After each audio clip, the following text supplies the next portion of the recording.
Imagine standing at the edge of a canyon so vast, so ancient, that the stones beneath your feet have witnessed civilizations rise and vanish without a trace.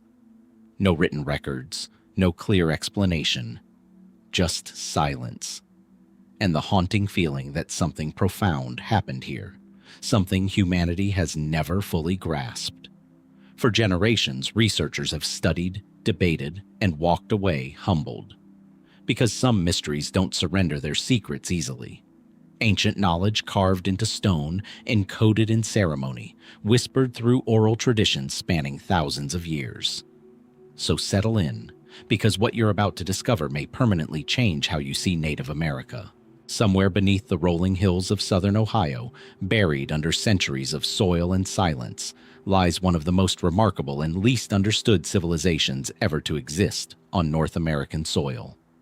They left no written language, no palace walls, no throne rooms or declarations of power.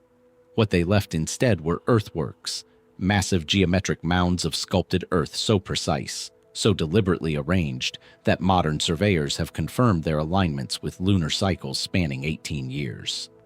Structures built by human hands, without metal tools, without the wheel, without any of the technological advantages we assume are necessary for such ambition. They were called the Hopewell, and sometime around 400 AD, they simply stopped. From roughly 100 BC to 500 AD, the Hopewell culture flourished across a vast network stretching from the Gulf Coast to the Great Lakes. This was not a single tribe, but rather a web of interconnected communities bound together by trade, ceremony, and a shared artistic vision of extraordinary sophistication. Copper from Lake Superior, obsidian from Yellowstone, shark teeth from the Gulf of Mexico, mica sheets carved into human hands and bird talons. These materials traveled thousands of miles to reach Hopewell ceremonial sites, evidence of a trade network so expansive it has no parallel in ancient North America. Their burial mounds contain the remains of individuals adorned with objects of breathtaking craftsmanship. Effigy pipes carved with such anatomical precision that ornithologists today can identify the exact bird species depicted. Geometric earthworks aligned to astronomical events with an accuracy that still commands the respect of modern engineers. This was a civilization of genuine complexity. And then, somewhere between 400 and 500 AD, the ceremonies ended. The trade routes went quiet. The mound building ceased. Archaeologists have proposed several explanations, and none of them are entirely satisfying. Climate change is one leading theory, a cooling period that disrupted agriculture and destabilized the food system supporting large ceremonial gatherings. Resource depletion is another. Perhaps the enormous labor required to sustain these massive earthwork projects simply became unsustainable over time. Some researchers point to internal conflict, evidence of increased warfare appearing in the archaeological record around this period. Others suggest that the Hopewell were not so much a collapsed civilization as a transformed one, their populations dispersing and gradually blending into the cultures that followed. But here is what makes the disappearance so quietly unsettling. There are no clear signs of invasion, no sudden catastrophic destruction, no single dramatic event visible in the soil. The Hopewell didn't appear to flee. They didn't appear to burn. They simply faded. Some researchers operating outside mainstream archaeology have pointed to more speculative possibilities. Epidemic disease introduced through far-reaching trade networks, spiritual or cultural collapse, a loss of the belief systems that gave the mound-building tradition its meaning and momentum. A few fringe voices have even suggested deliberate withdrawal, a conscious turning inward by communities choosing isolation over interconnection. None of these theories have been proven. None have been entirely dismissed. What we are left with are the earthworks themselves. Silent, geometric, enduring. Newark Earthworks in Ohio, Mound City, Hopewell Mound Group. Structures that once hummed with ceremony, with smoke, with the movement of thousands of people carrying sacred objects across a continent. Now they hold only grass and wind. And somewhere beneath that stillness, the real story of what happened to the Hopewell waits. patient, unmarked, and as yet, untold. What if the answer isn't buried in what they left behind, but in what they chose to take with them? The Hopewell were not alone in their ambition. What they represented, this impulse to shape the earth itself into something sacred, something permanent, something meant to outlast the people who built it, was part of a far older and far wider tradition. One that stretched back thousands of years before the Hopewell ever placed the first basket of soil onto their ceremonial grounds. One that, even today, we have only begun to truly understand. Across the eastern half of North America, from the Mississippi River Valley to the Atlantic coast, from the Great Lakes down to the Gulf, there are mounds. Thousands of them. Tens of thousands, in fact. Many still unexcavated, many destroyed by centuries of farming and development before anyone thought to study them carefully. What remains is staggering enough. What has been lost may be even more significant. These are the works of the mound builders, a term that does not describe a single people, but rather a succession of cultures spanning nearly 5,000 years of continuous tradition. And the questions they leave behind are as layered and complex as the earth they moved. The earliest mounds we know of date back to around 3500 BC, Watson Break in northern Louisiana. 11 mounds connected by a ridged oval, constructed by a hunter-gatherer society that, by all conventional assumptions, should not have possessed the organizational capacity to build anything of this scale. There was no agriculture to sustain a large labor force, no obvious centralized authority to coordinate the effort.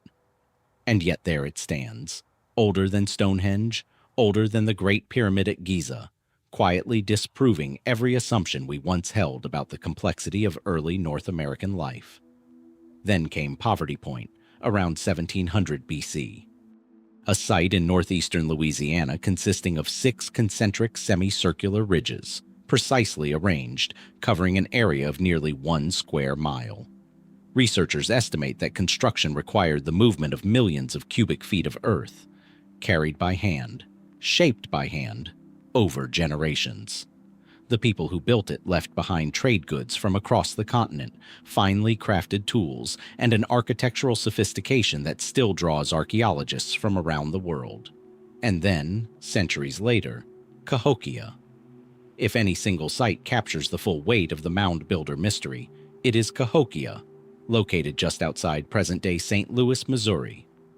At its peak, around 1100 AD, Cahokia was home to an estimated 20,000 people, making it one of the largest cities in the world at that time.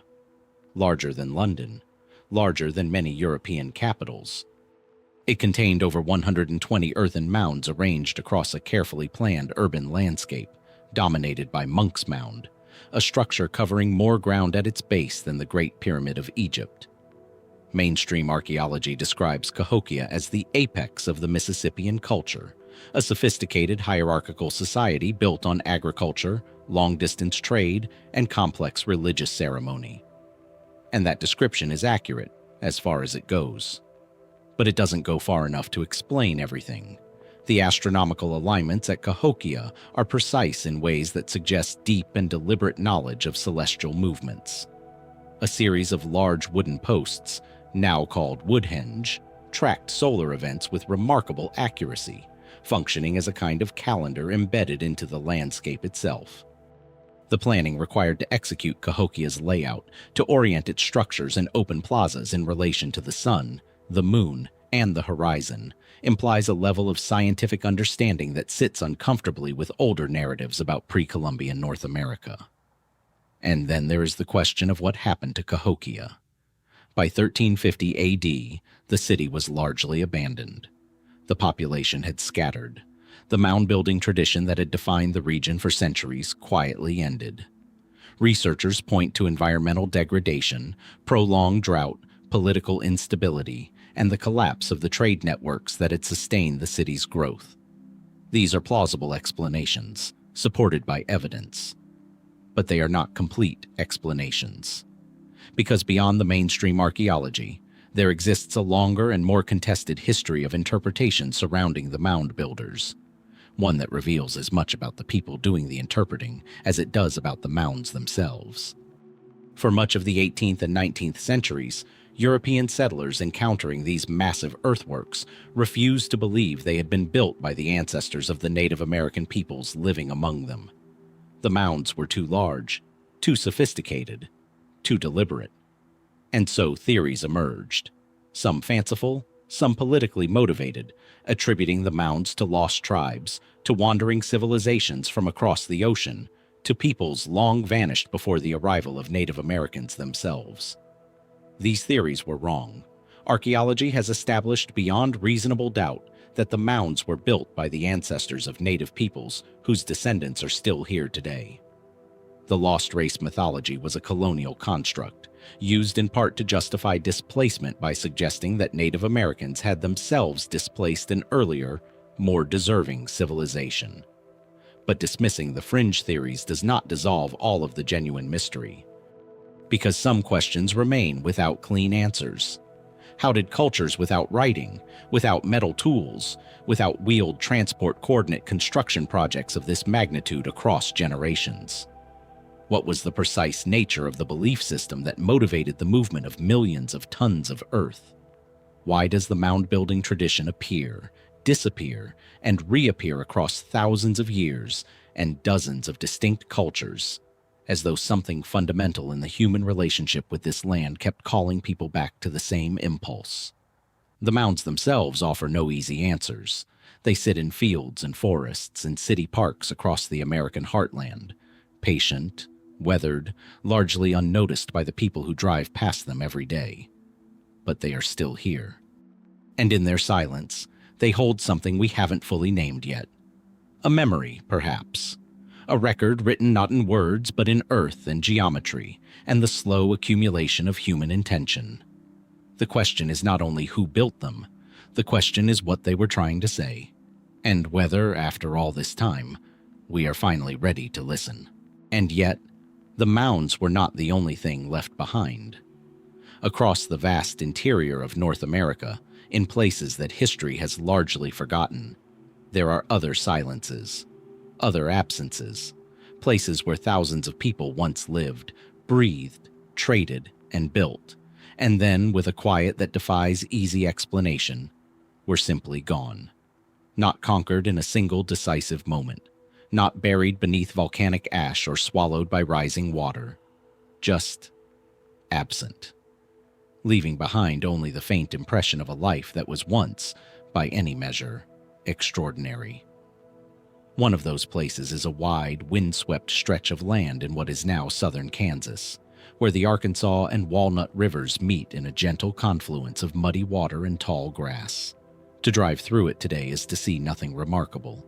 Flat horizon, open sky. The occasional farmhouse breaking the line where earth meets air. It is, by all appearances, empty country. But beneath that stillness, and threaded through the historical record in fragments and whispers, lies the memory of something enormous. This is Etzanoa, and its story is only now beginning to be told. The name comes from Spanish accounts, specifically from the journals of Juan de Oñate, the Spanish conquistador who dispatched a small scouting party into the southern plains in 1601. What his soldiers reported finding was, by any standard, astonishing. A city. Not a village, not a seasonal camp, but a sprawling, permanent settlement stretching for miles along the riverbanks. They estimated the population at 20,000 people. Some accounts suggest even more.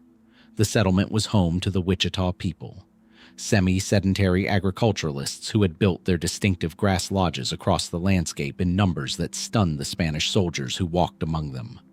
For centuries, historians treated these accounts with skepticism.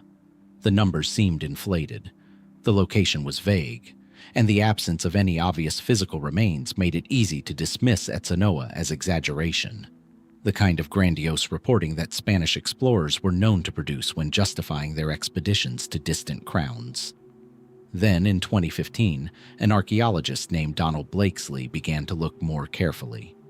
working with historical documents, soil surveys, and a surprisingly useful collaboration with a local high school student who began finding artifacts in the fields near Arkansas City, Kansas. Blakesley started piecing together a picture that aligned with the Spanish accounts in ways too precise to be coincidental. Thousands of artifacts emerged from the soil: arrow points, pottery fragments, the remnants of a population that had lived here in genuine density. The geography matched. The timeline matched. And slowly, reluctantly, the academic community began to acknowledge what the Spanish had written down more than 400 years ago. Etzanoa was real, but that confirmation only sharpened the central question. Because sometime in the early to mid-1600s, within decades of that Spanish encounter, Etzanoa was abandoned. A city of 20,000 people, one of the largest pre-Columbian settlements on the Great Plains, emptied out and faded from the landscape so completely that its very existence was debated for centuries. Mainstream explanations point first, and most urgently, to disease. The arrival of European explorers, even in brief and limited contact, introduced pathogens to which indigenous populations had no immunity. Smallpox, measles, and other illnesses could travel far ahead of European settlement itself, moving through trade networks and intertribal contact with devastating speed. A city as large and densely populated as Etzanoa would have been catastrophically vulnerable. Epidemics of this kind have been documented across the continent, capable of reducing populations by 50, 60, even 90% within a generation. There is also the factor of intensifying conflict, the arrival of European trade goods, and, critically, European horses, was rapidly reshaping the balance of power across the plains. New mounted raiding cultures were emerging. Old territorial arrangements were breaking down. A large, semi-sedentary settlement like Etzanoa, rich in stored agriculture and established infrastructure, may have become a target in ways it had never been before. These explanations carry weight. They are grounded in patterns repeated across the continent during the same period. But they don't account for everything, because some researchers have noted that the abandonment of Etzanoa appears to have been remarkably orderly. There is little archaeological evidence of mass casualties at the site itself. No mass graves, no signs of the kind of catastrophic violence that would leave a clear signature in the soil. If disease or warfare drove the population away, they appear to have left deliberately, taking what they could carry, dispersing into the broader landscape rather than dying where they stood. Which raises a quieter and more unsettling possibility. What if they chose to leave? Some historians and anthropologists have speculated that the Wichita people of Etzanoa made a calculated decision, reading the horizon of European expansion and deliberately fragmenting their population, scattering into smaller, less visible groups that would be harder to find, harder to subjugate, harder to destroy. It would have been, in its own way, a form of strategic survival, a civilization choosing invisibility over vulnerability. There is no direct evidence for this theory, but there is also nothing that definitively rules it out. What we are left with is the land itself. Ordinary-looking, quietly agricultural, cut through by two rivers that have been flowing in the same direction for 10,000 years. Somewhere beneath the fields outside Arkansas City, Kansas, the remnants of a great city wait in the soil. Most of it has never been excavated. Most of its story has never been told. 20,000 people lived here. They built homes, raised children, stored grain, conducted ceremony, and looked out over the same rivers that still run there today. And then they were gone.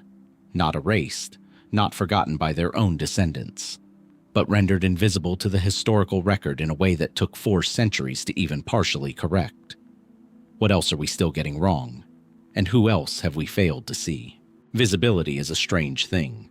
Some mysteries hide in plain sight, not buried beneath the earth, not locked away in forgotten archives, but sitting in the open air, touched by weather and tide and the hands of countless curious visitors, waiting for someone to finally ask the right question. Etzanoa was invisible because no one was looking. What comes next has been looked at for centuries, studied, debated, copied, and argued over by some of the finest minds of every era. And still, no one can agree on what it means.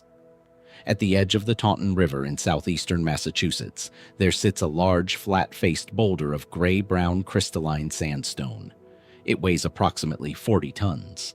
Its face is covered completely, in deeply carved symbols, figures, and markings that stretch across nearly 11 feet of surface. Some resemble human figures, some appear to be geometric patterns. Others look, depending on who is doing the looking, like animals, like maps, like letters from a dozen different alphabets, or like nothing recognizable at all. This is Dighton Rock, and it has been confounding researchers since at least 1680, when the Reverend John Danforth made the first recorded copy of its inscriptions. In the 3.5 centuries since, it has generated more competing theories per square foot than perhaps any other object in North American archaeology. The rock itself is ancient in a way that is difficult to precisely define, because the carvings resist easy dating. Petroglyphs carved into stone do not decay the way organic material does. They cannot be carbon dated. What we know is that the markings were there before European settlement, observed and acknowledged by indigenous peoples of the region, long before any colonial scholar arrived to record them.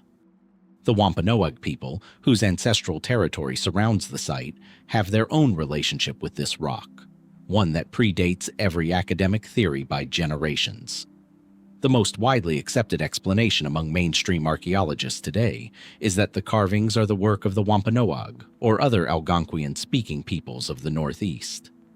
Petroglyphs of similar style and iconography have been found throughout the region, and the imagery on Dighton Rock, figures, animals, abstract marks, fits patterns found in indigenous rock art across North America.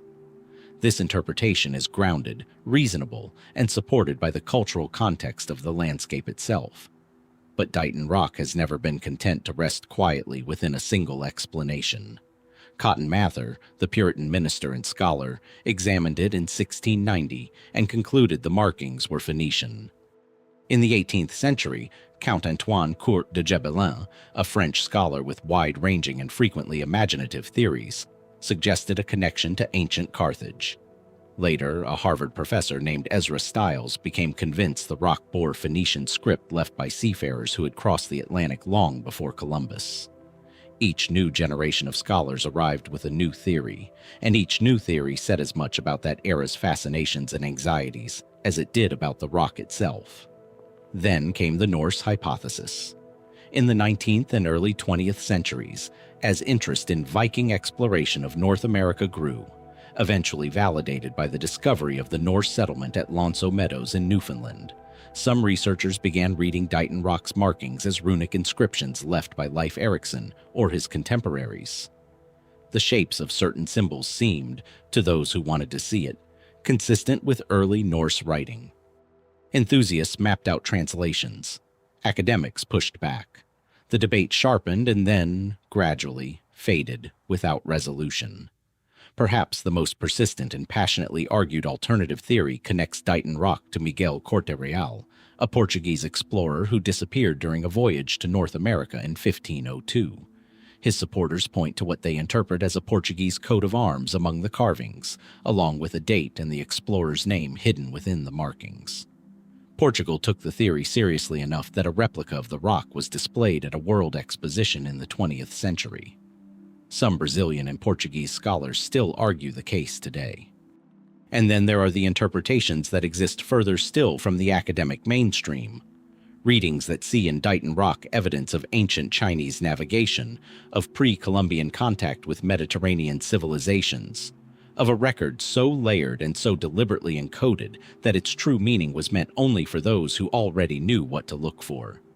None of these theories have been proven.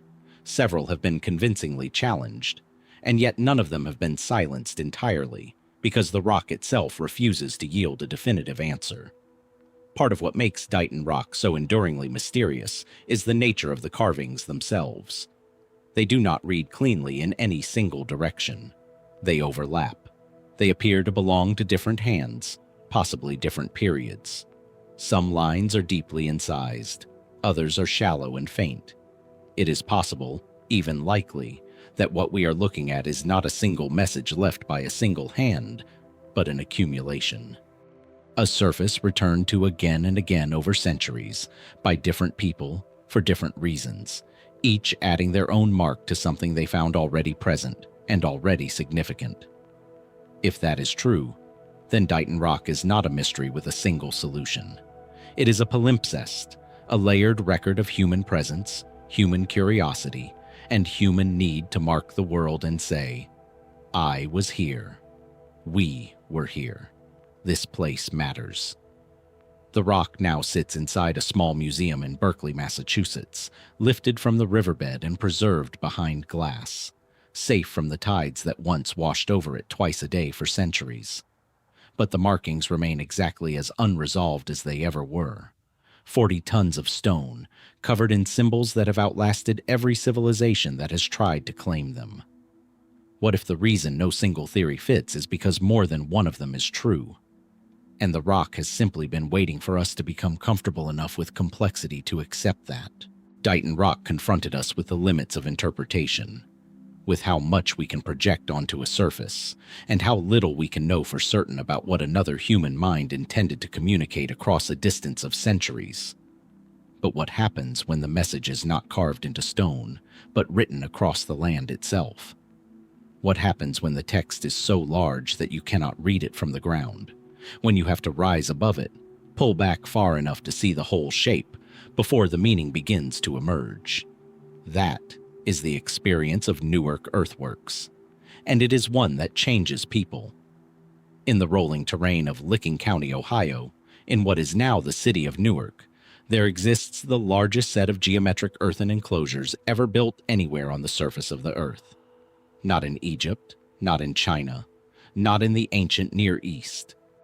Here in the American Midwest, a culture we know as the Hopewell, the same people whose disappearance opened this journey, constructed a complex of squares, circles, and octagons so vast and so precisely executed that its full dimensions were not properly understood until aerial photography became available in the 20th century.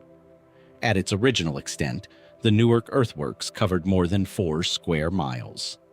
4 square miles of deliberately shaped earth, moved and sculpted entirely by human hands, without metal tools, without surveying equipment as we understand it, without any written mathematical tradition that we have yet identified. The walls of the enclosures stood between 5 and 14 feet high. The main circular enclosure, known today as the Great Circle, measures nearly 1,200 feet in diameter, with walls enclosing an interior area large enough to contain 4 Roman colosseums. These are not estimates. These are measurements. Mainstream archaeology situates the Newark Earthworks firmly within the Hopewell tradition, dating their construction to between 100 BC and 500 AD. The site functioned as a major ceremonial center, a place of gathering, ritual, and perhaps pilgrimage, drawing people from across the vast Hopewell trade network. The geometric forms themselves, circles, squares, and the distinctive octagon, appear repeatedly across Hopewell sites throughout Ohio, suggesting a shared cosmological vocabulary, a set of sacred shapes that carried meaning across communities and generations. That much is established. What is less established, and what has quietly electrified the research community over the past several decades, is the relationship between these earthworks and the sky. In the 1980s, astronomers Ray Hively and Robert Horn began a systematic analysis of the Newark complex, measuring the alignments of its walls, gateways, and geometric axes against known astronomical events. What they found was not coincidental. The octagon earthworks, the most geometrically complex section of the site, align with extraordinary precision to the movements of the moon. Specifically, to the lunar standstill cycle, an 18-year pattern in which the moon's rising and setting points slowly shift to their most extreme northern and southern positions before reversing direction. The 8 gateway openings of the octagon correspond to the 8 distinct moonrise and moonset positions defined by this cycle. The alignments are accurate to within a fraction of a degree. To achieve this level of precision without modern instruments would have required generations of careful, systematic observation, a tradition of watching the sky and recording what was seen, passed down through time with extraordinary fidelity. Hively and Horn were careful in their conclusions. They did not claim to know why the Hopewell encoded the lunar standstill into their earthworks, or what ceremonies took place there during the moments of alignment. But the precision itself is beyond reasonable dispute. These people knew the sky in ways we are only beginning to appreciate, and that knowledge raises questions that the archaeological record alone cannot answer. How was this geometric and astronomical information transmitted across generations without writing? How were the earthworks designed? How were perfect circles and precise octagons laid out across miles of uneven terrain, using only the tools and materials available 2,000 years ago? Some researchers have proposed sophisticated rope and post survey techniques.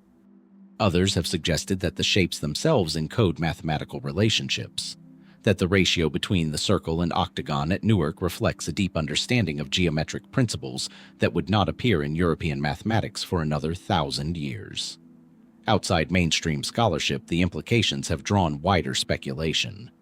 Some researchers have noted that the square root of 2, an irrational number central to the geometry of the octagon, appears encoded in the proportional relationships between different sections of the Newark complex. Whether this was intentional or emergent, whether it reflects formal mathematical knowledge or an intuitive geometric tradition, remains genuinely unresolved. There are also those who argue that the Newark earthworks were not merely ceremonial, but functional, that they served as a kind of calendar, an observatory, a permanent instrument for tracking time and sky in service of agricultural, spiritual, or political needs we can barely imagine from this distance. Today, the Newark earthworks survive only in fragments. The city of Newark grew up around and through them during the 19th century. Roads were cut through the walls. Neighborhoods were built inside the enclosures. A golf course, still operating today, occupies the interior of the octagon. What remains is remarkable. What was lost is incalculable. The Great Circle survives. The octagon survives. And on certain nights, when the moon rises to its extreme northern position and its light falls through the gateway openings exactly as it must have fallen 2,000 years ago, something in the geometry of the place reasserts itself. The shape still works. The alignment still holds. Whatever the Hopewell were tracking, they built it to last. Which returns us always to the same quiet question. We know what they built. We know, with growing confidence, what they were watching. But what did it mean to them? And is it possible that in all our study, all our measurement, all our careful analysis, we are still only standing at the outermost wall, looking in? There is something humbling about standing at the outermost wall of another civilization's understanding and realizing the wall goes deeper than you thought. At Newark, we measured alignments and marveled at geometry. We traced the movements of the moon across centuries of careful human observation and asked what it meant to the people who encoded it into the earth. But those people, the Hopewell, with their trade networks and their ceremonial complexity, were themselves the inheritors of something older. Something so much older that it reframes the entire timeline of human presence in North America in ways that archaeology is still, carefully, and sometimes reluctantly, coming to terms with. To find that older story, we leave Ohio's river valleys and travel west, past the Great Plains, past the Rocky Mountains, into the high desert of south-central Oregon, a landscape that feels, even today, like the edge of the world. Volcanic rock formations rise from the basin floor in strange, eroded shapes. The air is dry and thin and carries the silence of deep geological time. There are no cities here, very few roads, just sage and rimrock and the memory of an ancient lake that once covered this entire valley floor, thousands of years ago when the climate of North America was something unrecognizable to us today. In the wall of a volcanic tuff ring, a crater-like formation created by ancient eruptions, there is a cave. It is not dramatic from the outside. A shallow overhang, maybe 50 feet wide, cut into the pale rock face above what was once a shoreline. Unremarkable until you know what was found inside. This is Fort Rock Cave, and what Luther Cressman discovered here in 1938 quietly rewrote the story of the Americas. Cressman was an Oregon archaeologist, sometimes called the father of Oregon archaeology, and what he found buried beneath the cave's dry sediment floor were sandals. Dozens of them. Woven from sagebrush bark with a technique of remarkable sophistication, twisted and plaited into a form that fit the human foot with deliberate care. Some were plain. Others showed decorative patterning. All of them were clearly the product of a tradition. Not an experiment, not a first attempt, but a refined craft that had been practiced and refined over time. When radiocarbon dating became available, the sandals were tested. The results were startling. The oldest specimens dated to approximately 10,000 BC, making them among the oldest human artifacts ever found in North America. Some subsequent analyses have suggested dates potentially older still, pushing toward 13,000 years ago, though these figures remain subjects of ongoing scholarly discussion. 10,000 years before the Common Era, at a time when the glaciers of the last ice age were only beginning their long retreat. When the landscape of Oregon looked nothing like it does today. When Fort Rock Valley was a lake, and the cave entrance sat near the waterline, and the people who left their sandals behind existed in a world so different from our own that imagining it requires a genuine effort of the mind. Mainstream archaeology accepts Fort Rock Cave as evidence of the Paleo-Indian occupation of the Great Basin, part of the broader picture of early human migration into and across the North American continent following the retreat of the ice sheets. The sandals themselves are interpreted as functional objects, evidence of a mobile hunter-gatherer people making sophisticated use of available plant materials in a challenging environment. The craftsmanship is noted. The age is documented. The site is acknowledged as significant. And it is significant. Profoundly so. But the sandals themselves carry questions that the mainstream framework, while answering some things, leaves quietly open. The weaving technique used in the Fort Rock sandals is not simple. It is not the kind of construction you arrive at quickly or accidentally. The specific twisting pattern used to create the sole, the way the toe and heel are formed, the decorative elements present on some examples. These reflect a tradition with history behind it. A tradition that had to have developed somewhere over some period of time, before the people who made these sandals ever set foot in this cave. Which means the story begins earlier than the sandals. It always does. Some researchers operating at the edges of the conventional timeline have used Fort Rock Cave as one piece of a larger argument that human presence in the Americas predates the traditionally accepted arrival window, that the peopling of the continent was more complex, more varied, and more ancient than the models built in the mid-20th century could accommodate. The debate over pre-Clovis populations in the Americas has intensified significantly in recent decades, with sites across North and South America producing dates and artifacts that challenge the standard narrative. Fort Rock Cave does not resolve that debate, but it sits within it, quietly, as a reminder that the further back we look, the more we find, and the more what we find disrupts what we thought we knew. There is also something in the human scale of the sandals that resists purely academic analysis. These were not monuments. They were not ceremonial objects or astronomical instruments or geometric earthworks. They were shoes. Someone made them to wear. Someone, or many someones, over many generations, sat in this cave or near this lakeshore, working sagebrush fiber through their fingers, shaping something practical and necessary, and, in its own quiet way, beautiful. That person had a life. Had people they knew, places they traveled, knowledge they carried and passed on. They existed in full, as completely as any human being who has ever lived.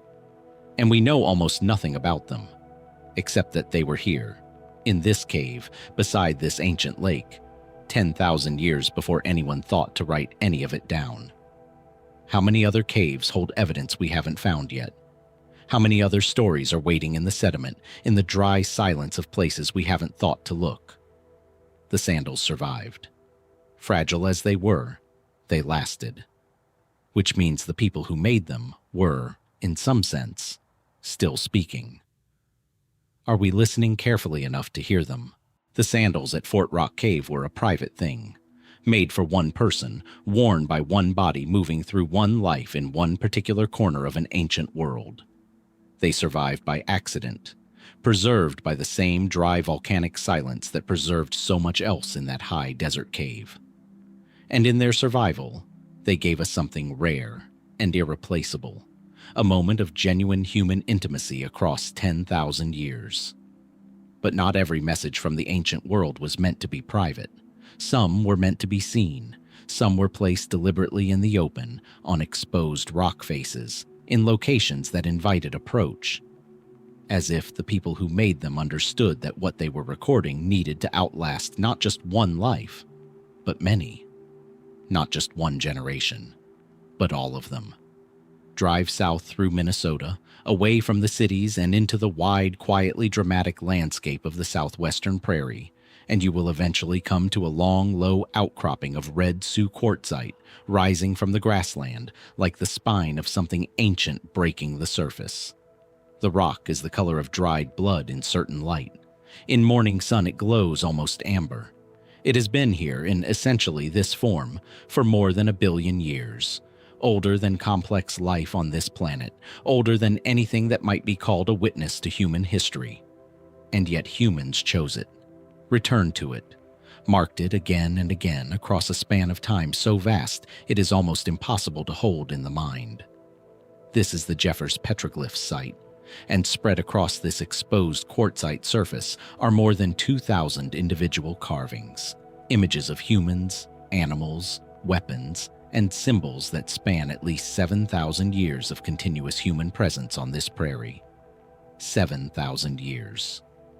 To put that in perspective, the oldest carvings here were made before the Egyptian pyramids were conceived, before writing existed anywhere on Earth, before the Bronze Age had begun in the ancient Near East.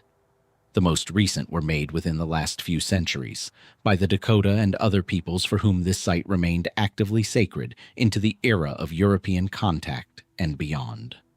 Mainstream archaeology and indigenous scholarship are, at this site more than most, in genuine conversation. The Dakota people have oral traditions connected to this landscape. The site is not merely a historical curiosity for them. It is a living place, one that carries spiritual significance that has never been interrupted, even as the world around it changed beyond recognition. Researchers working here have increasingly sought to integrate indigenous knowledge into the interpretation of the carvings, recognizing that the people whose ancestors made them may carry understanding that no amount of external analysis can replicate. What the carvings show is, in itself, extraordinary. Atlatls, the spear-throwing devices that preceded the bow and arrow, appear in the older layers, helping to date those sections of the rock. Figures that appear to be in ceremonial postures. Animals that no longer exist in Minnesota, including representations that some researchers interpret as species that vanished from this region thousands of years ago. Thunderbirds, the powerful spiritual beings that appear across the iconography of dozens of distinct native cultures across the continent, rendered here with a consistency of form that speaks to a shared and deeply held belief system. And then there are the figures that resist easy categorization. Some of the human-like forms at Jeffers are depicted in positions that scholars have associated with shamanic practice, the altered states of consciousness used by spiritual practitioners across cultures worldwide to access knowledge, healing, and communication with non-ordinary reality.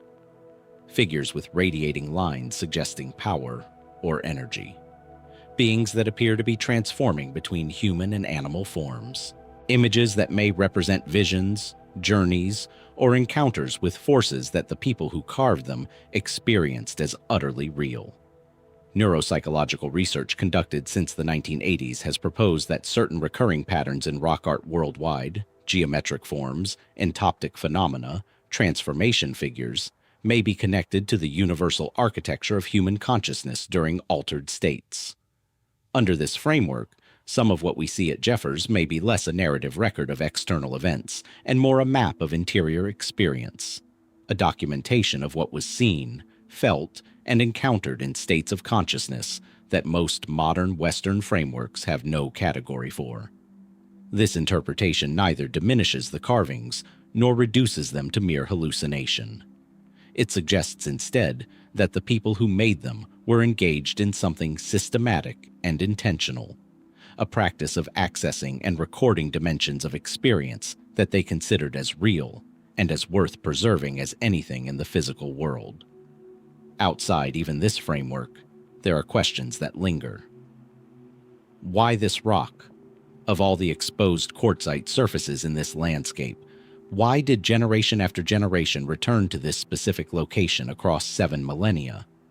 Was there something about the site itself, its position in the landscape, its acoustic properties, its relationship to water sources or celestial alignments, that drew people back? Or was it simply the accumulated weight of the carvings already there, each generation adding to what the previous one had left, the rock becoming more sacred with each mark precisely because it already held so many? The wind moves across the quartzite surface the same way it has always moved. The rock absorbs the heat of the day and releases it slowly into the evening air. In certain conditions, standing quietly on this surface, you can hear the grass moving in the distance, a sound that has accompanied every person who ever stood in this place and looked down at the marks left by those who came before. 2,000 carvings, 7,000 years, dozens of cultures, one rock. What is it that keeps calling people back to the same place, across so much time and so much change, with the same impulse? To mark the surface, to leave something behind, to say in whatever language is available, "This matters, and I was here to witness it." And what did they witness here that made them certain it was worth remembering forever? There is something about the act of returning. At Jeffers, we saw it written across 7,000 years of accumulated marks, generation after generation drawn back to the same red quartzite surface, adding their voices to a conversation that had begun before memory could reach it. The impulse to return, to add, to witness what others had witnessed before you. It is one of the most deeply human things we know. And it raises a question that follows us as we move through these landscapes. What happens when the returning stops? When the accumulation ends, and the site is left to silence and wind and the slow patience of stone? Sometimes what remains is more than a mystery. Sometimes it is a controversy. Travel southeast from the Minnesota prairie, past the flat agricultural heart of the continent, and continue into the high plains of southeastern Colorado, a landscape that operates on a different scale than most of the country. The sky here is enormous. The land stretches in every direction with a flatness that is almost disorienting, broken only by the occasional draw or canyon cutting down through the sedimentary layers where ancient water once ran. It is a spare, demanding landscape, one that does not offer comfort easily, but rewards patience with a particular kind of stark, unadorned beauty. In Baca County, Colorado, one of those canyons cuts through the prairie in a series of sandstone walls and sheltered alcoves that have provided shade, water, and protection from the wind for as long as humans have moved through this part of the world. The canyon is called Picture Canyon, named for what covers its walls.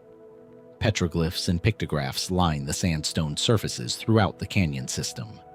Animal figures, human forms, abstract symbols and geometric markings. In this respect, Picture Canyon shares common ground with Jeffers, with Dighton Rock, with dozens of other sites we might have explored along this journey. Indigenous rock art in this region is documented and studied and, within its proper cultural context, broadly understood as the work of the ancestral peoples of the Southern Plains, the Comanche, the Apache, and cultures reaching back much further into the Archaic period. That consensus is real, and it is grounded in genuine scholarship. But Picture Canyon carries an additional layer of controversy that has never been fully resolved, one that begins not with indigenous imagery, but with a very different kind of marking found among the canyon walls.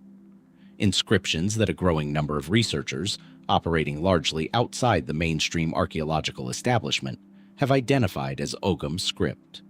Ogham is an early medieval writing system associated with the Celtic peoples of Ireland and Britain, dating primarily from the 4th to 7th centuries AD. It consists of a series of horizontal or diagonal strokes cut across a central stem line, a simple but distinctive system used primarily for marking names and boundaries on standing stones throughout the British Isles. It is recognizable to those who know it with a certain clarity, and the claim, made most prominently by researchers like Barry Fell in his controversial 1976 book America, B.C., is that markings found at Picture Canyon and at a small number of other sites across the American West bear a meaningful resemblance to Ogham script. Fell went further, arguing that these markings represented evidence of pre-Columbian Celtic exploration of North America, and that certain canyon formations at sites like Picture Canyon were deliberately oriented to function as solar calendars. Specifically, that at the winter solstice, light enters the canyon and illuminates particular markings in a way that could only be intentional. The mainstream archaeological response to Fell's work was, and largely remains, sharply critical. His translations were challenged as speculative. His methodology was questioned. The academic consensus holds that the markings identified as Ogham at Picture Canyon and similar sites are either natural erosion features, coincidental groove patterns in the rock, or misidentified indigenous markings viewed through the distorting lens of a predetermined conclusion. These are serious objections. They deserve to be taken seriously. And yet the solstice light phenomenon at Picture Canyon has proven more difficult to dismiss entirely. Independent observers visiting the site at the winter solstice have documented the way light moves through the canyon and strikes specific wall surfaces in ways that do appear deliberate, that feel, to those present, like more than coincidence. Whether this reflects intentional design by any particular culture, or whether it reflects indigenous astronomical knowledge encoded into site selection that Fell's framework simply misidentified, remains a genuinely open question. What is certain is that Picture Canyon was used. The indigenous rock art throughout the canyon is real, documented and significant on its own terms, entirely independent of the Ogham controversy. People sheltered here. People marked these walls across long stretches of time. The canyon itself, with its water source and protected alcoves and dramatic light conditions, would have been a meaningful place to many different cultures moving through this landscape over many centuries. The Ogham question is, in some ways, a distraction from that deeper truth. And in other ways, it is an invitation to sit with the discomfort of genuine uncertainty, to resist the pull of both credulous acceptance and reflexive dismissal, and to ask what it would mean if even a fraction of the fringe interpretation turned out to be correct. What would it mean for the story of human movement across this planet? What would it require us to revise about contact, about exploration, about the boundaries we draw between the old world and the new? The canyon does not answer these questions. It holds them, the way stone holds heat, absorbing what falls on it, releasing it slowly, long after the source has moved on. The light still enters the canyon at the solstice. The markings are still there on the wall, and the question of who made them, and what they meant, and whether the two kinds of markings in this canyon share any connection at all, that question is still, despite everything, waiting for an answer solid enough to stand on. Picture Canyon left us with a question about authorship, about who leaves a mark, and why, and what it means when the origin of that mark cannot be agreed upon across centuries of looking. But there is another kind of mystery that has nothing to do with contested interpretations or fringe theories or the ambiguity of eroded stone. Sometimes the mystery is not about what we cannot read. Sometimes it is about what we can read, perfectly, completely, in extraordinary detail, and what that clarity reveals about a world we had no idea existed in such fullness, such richness, such quiet and devastating completeness. Turn northwest now.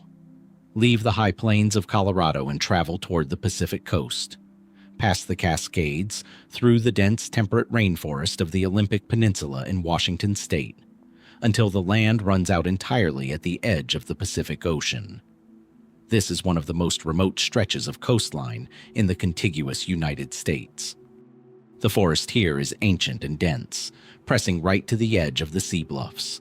The ocean is cold and gray and unforgiving. The wind comes in off the water with a weight to it, carrying salt and the smell of something older than human memory. Here, on a narrow strip of land between the forest and the sea, the Maka people lived for at least 2,000 years in a village called Ozette. They were whalers, deep-sea hunters who paddled cedar canoes far out into the open Pacific to pursue humpback and gray whales, a practice requiring courage, skill, and a technological sophistication that challenges every assumption about the limits of pre-industrial maritime culture. The Maka harpooned whales from hand-carved boats in open ocean conditions that would test modern vessels. They did it generation after generation, building a way of life so finely adapted to this particular edge of the world that it persisted, largely unchanged in its essential character, for 2 millennia. And then, sometime around 1700 AD, a massive mudslide came down from the hillside above the village. It happened quickly enough that people fled without taking much with them. The mud buried the longhouses where they stood, sealing everything inside under meters of wet, oxygen-poor sediment. Tools, baskets, sleeping mats, clothing, carved wooden boxes, harpoon equipment, the entire material contents of several large family longhouses, preserved in the kind of anaerobic cold that prevents the decay that would otherwise erase organic material within decades. It stayed buried for more than 250 years. In 1970, winter storms began eroding the bluff at Ozette, and artifacts started washing out of the mudslide deposit onto the beach. The Maka Tribal Council contacted Washington State University, and what followed was one of the most significant and most carefully conducted archaeological excavations in North American history. An 11-year project that recovered more than 55,000 artifacts from the buried village, carried out in close partnership with the Maka people themselves. What those artifacts revealed was breathtaking in its specificity. This was not the abstract inferential archaeology of most ancient sites, the kind where you find a scatter of stone tools and a few post holes and extrapolate an entire way of life from almost nothing. At Ozette, you could see the life. Elaborately woven baskets so finely constructed that their geometric patterns remained vivid after centuries in the mud. Carved wooden combs, carved wooden boxes with dovetail joints of cabinet-maker precision. A wooden spindle whorl decorated with a design of such artistic refinement that it would be remarkable in any cultural tradition in the world. Whale hunting equipment, harpoon shafts, floats, lines, that told a detailed story of a sophisticated maritime technology developed entirely independently of any Old World tradition, and woven through all of it, a continuity that most archaeological sites can only hint at. Because the Maka people were there for the excavation. Their elders recognized objects, identified their function, their cultural significance, their place in a living tradition that the mudslide had interrupted but not erased. The gap between the archaeological past and the living present collapsed at Ozette in a way that is genuinely rare in this kind of work. That continuity is, in its own way, one of the most striking things about the site. But Ozette also carries questions that the excavation raised without fully answering. The village that was buried was not a small seasonal camp. It was a permanent, substantial settlement with longhouses large enough to shelter multiple family groups, structures that required enormous investment of labor and resource to build and maintain. And Ozette was only one of several Maka village sites along this coastline. The picture that emerges is of a maritime culture of considerable scale and complexity, operating largely below the horizon of historical documentation until the mudslide and its accidental preservation gave us this single extraordinary window. How much of the Pacific Northwest coastal culture, its full complexity, its range of artistic and technological achievement, its social organization, remains invisible to us simply because the materials it was built from do not survive in ordinary conditions. Wood rots. Basketry disintegrates. Woven fabric disappears within decades in most environments. The Pacific Northwest built its civilization from exactly these materials. And without an accident of preservation like Ozette, almost none of it would have survived. Which means that everywhere along this coast, in every location where a village once stood and no mudslide happened to bury it at precisely the right moment, the record is simply gone. Not incomplete. Gone. Ozette survived by accident. by the specific geology of one hillside and the specific timing of one storm and the specific chemistry of one particular deposit of wet clay. Everything else the ocean took. And so we are left to wonder, if one accidental burial gave us 55,000 artifacts and a complete recalibration of what Pacific Northwest culture looked like, what would we find if we could see the rest? What civilizations are we still, without knowing it, failing to see? Ozette humbled us with what preservation can reveal, with how much fullness and complexity can survive when the right accident of geology intervenes at the right moment. It reminded us that the absence of evidence is not the evidence of absence, that civilizations we have barely imagined may have existed in extraordinary detail, leaving almost no trace simply because the materials they used were never meant to outlast the people who made them. But what happens when the materials do survive? When the structures are made of stone, heavy, permanent, resistant to everything the centuries can throw at them, and yet the mystery only deepens? What happens when the evidence is indisputably there, and the argument is not about whether something was built, but about who built it, and when, and why? That is the particular and deeply contested puzzle waiting in the quiet hills of southern New Hampshire.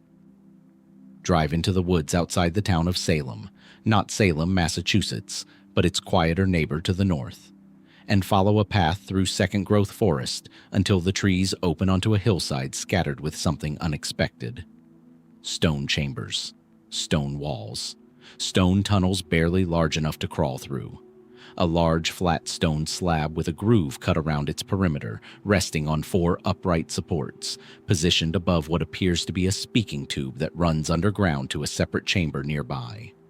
Arranged across the hillside at various distances and orientations, standing upright stones that align, with measurable, documented precision, to the rising and setting points of the sun at the solstices and equinoxes, and to certain significant lunar positions. This is Mystery Hill, also known more ambitiously as America's Stonehenge. The site covers approximately 30 acres. It contains more than a dozen stone structures of varying size and complexity, connected by low walls and pathways across the wooded hillside. The construction technique, large unmortared stones fitted together with considerable skill, is unlike the documented building traditions of the indigenous peoples of the Northeast, who did not generally construct permanent stone architecture of this kind. It is also, in certain structural details, reminiscent of megalithic construction traditions found in Western Europe, a resemblance that has driven decades of passionate and frequently acrimonious debate. The mainstream archaeological position on Mystery Hill is cautious and, to many visitors, somewhat unsatisfying. The most widely accepted explanation holds that the structures were built, modified, and added to by European colonial settlers during the 18th and 19th centuries. Farmers who used stone construction for root cellars, storage chambers, and agricultural infrastructure. This was common practice in colonial New England, and stone chambers of broadly similar construction can be found throughout the region, most with reasonably documented histories of colonial construction. The problem is that Mystery Hill's history resists this explanation more stubbornly than most. The site came to wider attention in 1936 when a man named William Goodwin purchased the property and became convinced it was the remains of a settlement built by Irish monks, the Kildees, who he believed had crossed the Atlantic in the early medieval period. Goodwin's theories were not well received by archaeologists, and his habit of rearranging stones on the site to fit his hypothesis caused damage to the archaeological record that complicates all subsequent analysis. But radiocarbon dating conducted in the decades after Goodwin, on charcoal found in sealed contexts beneath and within the structures, has produced dates that challenge the simple colonial explanation. Some samples have returned dates in the range of 2,000 to 3,000 years ago. Others have been dated even earlier. The dating evidence is disputed, and questions about sample contamination and context integrity have been raised by skeptical researchers. But it has not been cleanly dismissed. The astronomical alignments add another layer of difficulty to the colonial explanation. The standing stones arranged across the property align to solar and lunar events with a consistency and precision that would be remarkable if accidental, and that seems purposeful, if intentional. Farmers building root cellars do not typically orient their drainage stones to the winter solstice sunrise. The alignment suggests that whoever arranged these stones was paying attention to the sky in a sustained and deliberate way. Outside the mainstream, the theories range widely. Some researchers have argued for pre-Columbian Celtic or Phoenician construction, drawing connections to megalithic traditions in Western Europe and North Africa. Barry Fell, whose work we encountered at Picture Canyon, included Mystery Hill in his broader argument for ancient transatlantic contact, identifying what he claimed were Ogham and Phoenician inscriptions on some of the site's stones. These claims have been largely rejected by professional archaeologists, who point to the lack of corroborating material culture and the interpretive leaps required to sustain them. Others have proposed that the site is the work of indigenous peoples of the Northeast, whose stone-building traditions are simply less well documented than their other material culture. That the assumption of non-indigenous origin is itself a form of the same bias that dismissed Etzanoa, that doubted Cahokia, that looked at the mounds of the Hopewell and invented a lost race to explain them. This possibility deserves more serious consideration than it has generally received. What is certain is that Mystery Hill is genuinely strange. The large flat stone with its drainage groove, sometimes called the sacrifice table, a name that is more dramatic than evidenced. The speaking tube, the astronomical alignments, the underground chambers, the sheer density of stone construction across a wooded New Hampshire hillside. None of it resolves neatly into a single, comfortable explanation. The forest has grown back around it. The stones are lichened and settled and patient. Whatever was happening here, whoever was building here and watching the sky from here and speaking through that underground tube to whatever was listening in the chamber below, it was happening with intention and with knowledge and with a sense of permanence. Someone built this to last. The question that the stones themselves keep returning to in their silent, immovable way is simply this: who looks at a wooded New Hampshire hillside and decides to build something meant to track the movements of the sun and moon for centuries? And why has that person remained, despite everything we have thrown at the question, so completely invisible to us? Mystery Hill left us with stone, unmovable, patient, oriented to a sky that has not changed even as everything beneath it has. It left us with the particular frustration of a mystery that resists resolution, not because the evidence is absent, but because the evidence refuses to point cleanly in a single direction. And now, as we move deeper into this exploration, a pattern begins to emerge. Not a conspiracy, not a hidden hand guiding history toward some dramatic revelation, but something quieter and more profound than that. A recognition that across this continent, in landscapes as different from one another as the New Hampshire forest is from the Colorado Canyon or the Oregon desert, human beings have been drawn to certain surfaces, certain formations, certain places where rock meets light in a particular way, and have felt compelled to leave something of themselves behind. To mark the moment. To insist, against the indifference of time, that they were here and that what they knew mattered. Inscription Rock is one of those places, and it may be the most layered of all of them. In western New Mexico, rising from the high desert plateau of the Colorado Plateau with the sudden drama characteristic of this landscape, there is a sandstone mesa.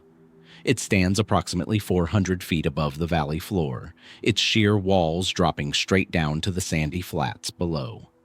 The rock is warm-colored, ochre and tan, and the deep, burnt orange that New Mexico sandstone takes on in late afternoon light. And its vertical faces are smooth enough, in places, to have invited inscription for as long as human beings have stood at its base and looked up. The Acoma and Zuni peoples know this place by names that carry meaning their own traditions have defined across generations. It sits within a landscape that has been continuously inhabited by Pueblo peoples and their ancestors for well over 1,000 years. The mesa itself, called El Morro by the Spanish, and known more formally today as Inscription Rock within El Morro National Monument, is significant first, and most essentially as a place of indigenous meaning, a landmark in a landscape dense with cultural memory that predates every other layer of inscription on its walls by centuries. Because the walls of El Morro carry everything. At the base of the cliff face, near a natural water basin that has collected rainwater and snowmelt since long before any recorded human presence, there are petroglyphs, ancient ones, carved into the sandstone surface in the tradition of the ancestral Pueblo peoples, depicting figures, animals, handprints, and symbols that connect this site to the broader visual language of the Colorado Plateau's deep past. Some of these carvings date back 1,000 years or more. They are the foundation layer of a palimpsest that would continue accumulating for centuries. Above and alongside these indigenous inscriptions, beginning in the early 17th century, a new layer began to appear. Spanish explorers and colonial officials, traveling the difficult route between the Rio Grande settlements and the Hopi and Zuni pueblos to the west, discovered that the water basin at El Morro's base made it an essential stopping point in an otherwise brutal and waterless journey. And the smooth sandstone wall beside that water became, for generations of Spanish travelers, an irresistible surface for a very human impulse. To record their passage, to leave their names and the dates of their journeys carved into the rock beside everyone who had come before. The earliest dated Spanish inscription is from 1605, left by Juan de Oñate, the same conquistador whose soldiers encountered Etzanoa 4 years earlier. His inscription records his passage to and from the South Sea, the Pacific Ocean, and it is followed, over the next 2.5 centuries, by the carved names and notations of governors, priests, soldiers, and settlers. Each one found the water. Each one found the wall. Each one added their mark to what was already there. Then, after 1848, when New Mexico passed from Spanish and Mexican governance into American hands, a third layer began. American soldiers, surveyors, and emigrants carved their names in English above and beside the Spanish inscriptions. Members of the United States Army Corps of Topographical Engineers left their marks here in the 1850s. Emigrants heading west added theirs. The wall absorbed everything: 3 languages, 3 colonial traditions, 3 centuries of travelers who found water in the desert and responded to the same impulse in the same way. What makes Inscription Rock extraordinary is not any single inscription, but the totality of the accumulation, the way it compresses centuries of human movement through a single landscape into one readable surface. Stand at the wall, and you are standing at a crossroads of time. The Pueblo petroglyph and the Spanish colonial date and the American surveyor's name exist within feet of each other, separated not by distance, but only by the years that passed between them. Mainstream historical interpretation of El Morro is, in this case, unusually complete. The Spanish and American inscriptions are documented and largely legible. The indigenous petroglyphs, while not all interpreted with certainty, are situated within a well-studied regional tradition. The site does not generate the kind of contested fringe theories that surround Dighton Rock or Mystery Hill, because the historical record here is rich enough to provide context for most of what is visible on the wall. But richness of record is not the same as completeness of understanding. The indigenous inscriptions at the base of the wall exist in a different relationship to history than the colonial layers above them. They were not made by people moving through. They were made by people for whom this landscape was home, for whom this mesa was not a landmark on a journey, but a presence in a world they had known for generations beyond counting. The meaning encoded in those older carvings belongs to a tradition of knowledge that the historical record, as compiled by outsiders, has never fully captured. And there is something in the physical arrangement of the wall itself that invites reflection.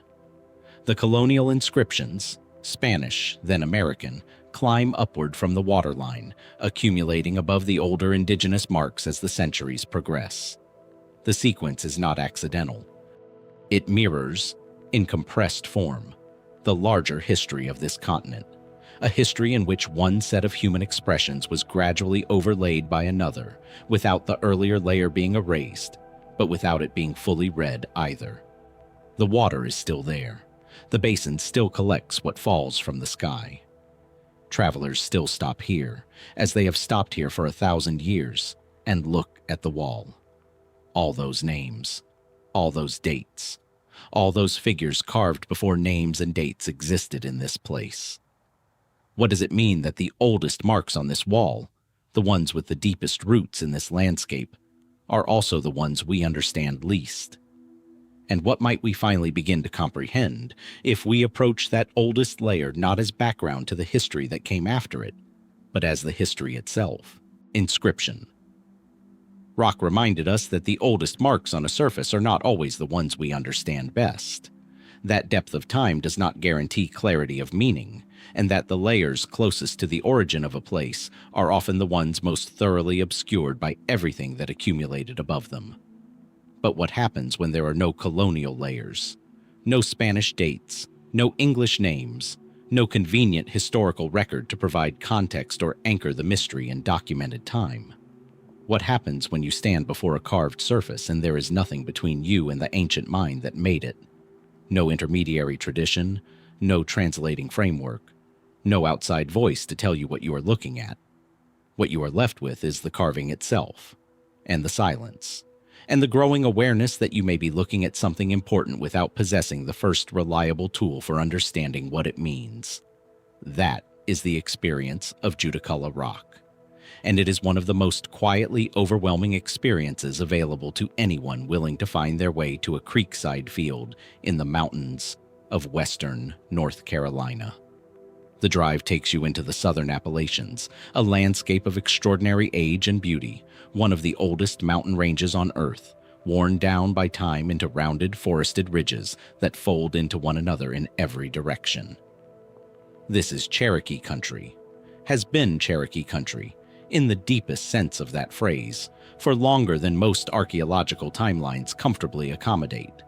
The mountains here carry names, stories, and spiritual significance in the Cherokee tradition that reach back to the edges of oral memory, to a time when the world was organized differently, when the boundary between the human and non-human was more permeable than it is now.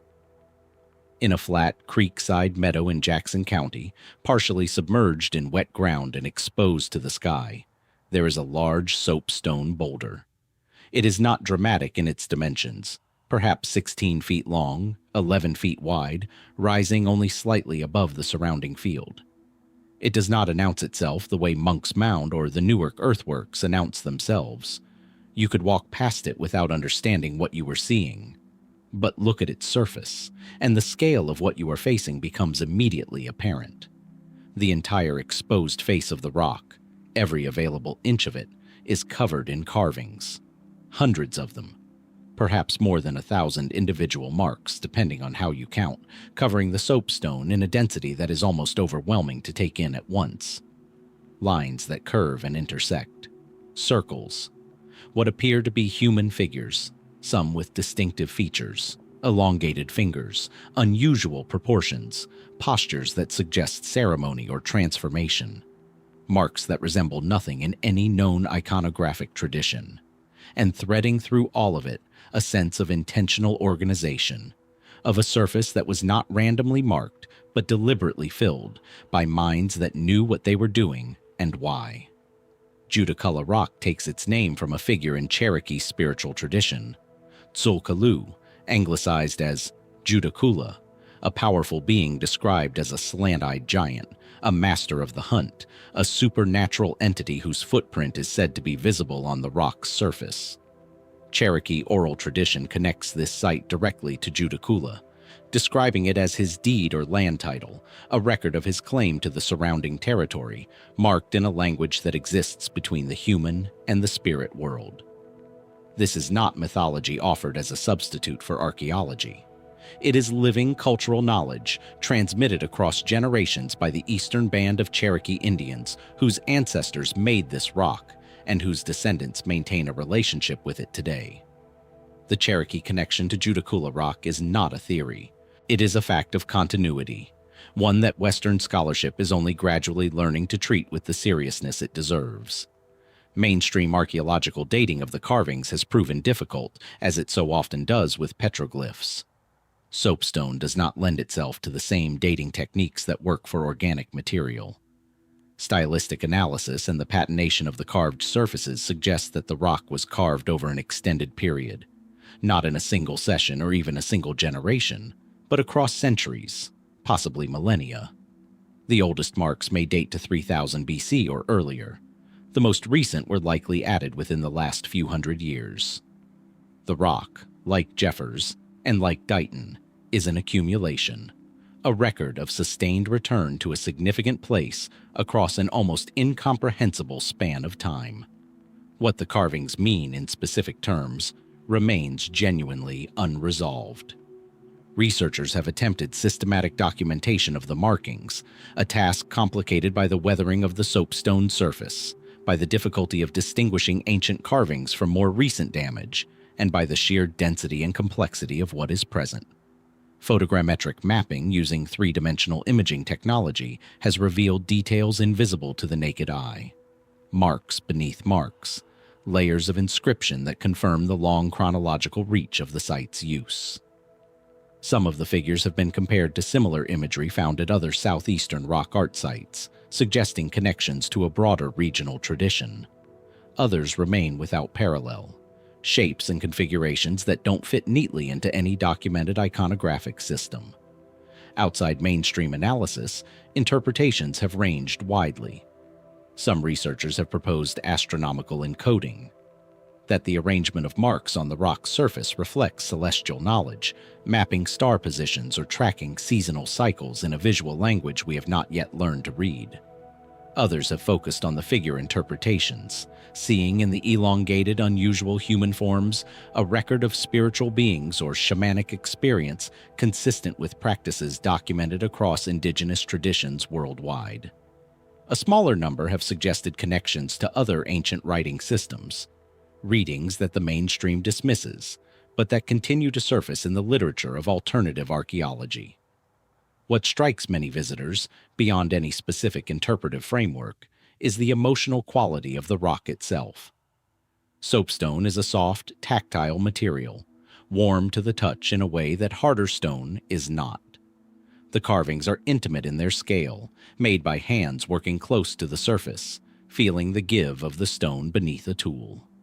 Standing beside Judaculla Rock in the quiet of that creekside meadow, with the mountains folding away in every direction and the Cherokee homeland pressing in from all sides, the distance between the present moment and the ancient one that produced these marks feels strangely, uncomfortably thin.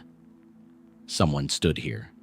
Many someones, across many centuries. They pressed tool to stone and moved with intention, filling this surface with something they needed to record. Something urgent enough, or sacred enough, or true enough to be worth the labor of permanence. The eastern band of Cherokee are still here. The rock is still here. The marks are still here. And the question of what those marks say, in their own language, on their own terms, without the distorting lens of every outside framework that has been placed over them, remains one that only deepens the longer and more carefully you look.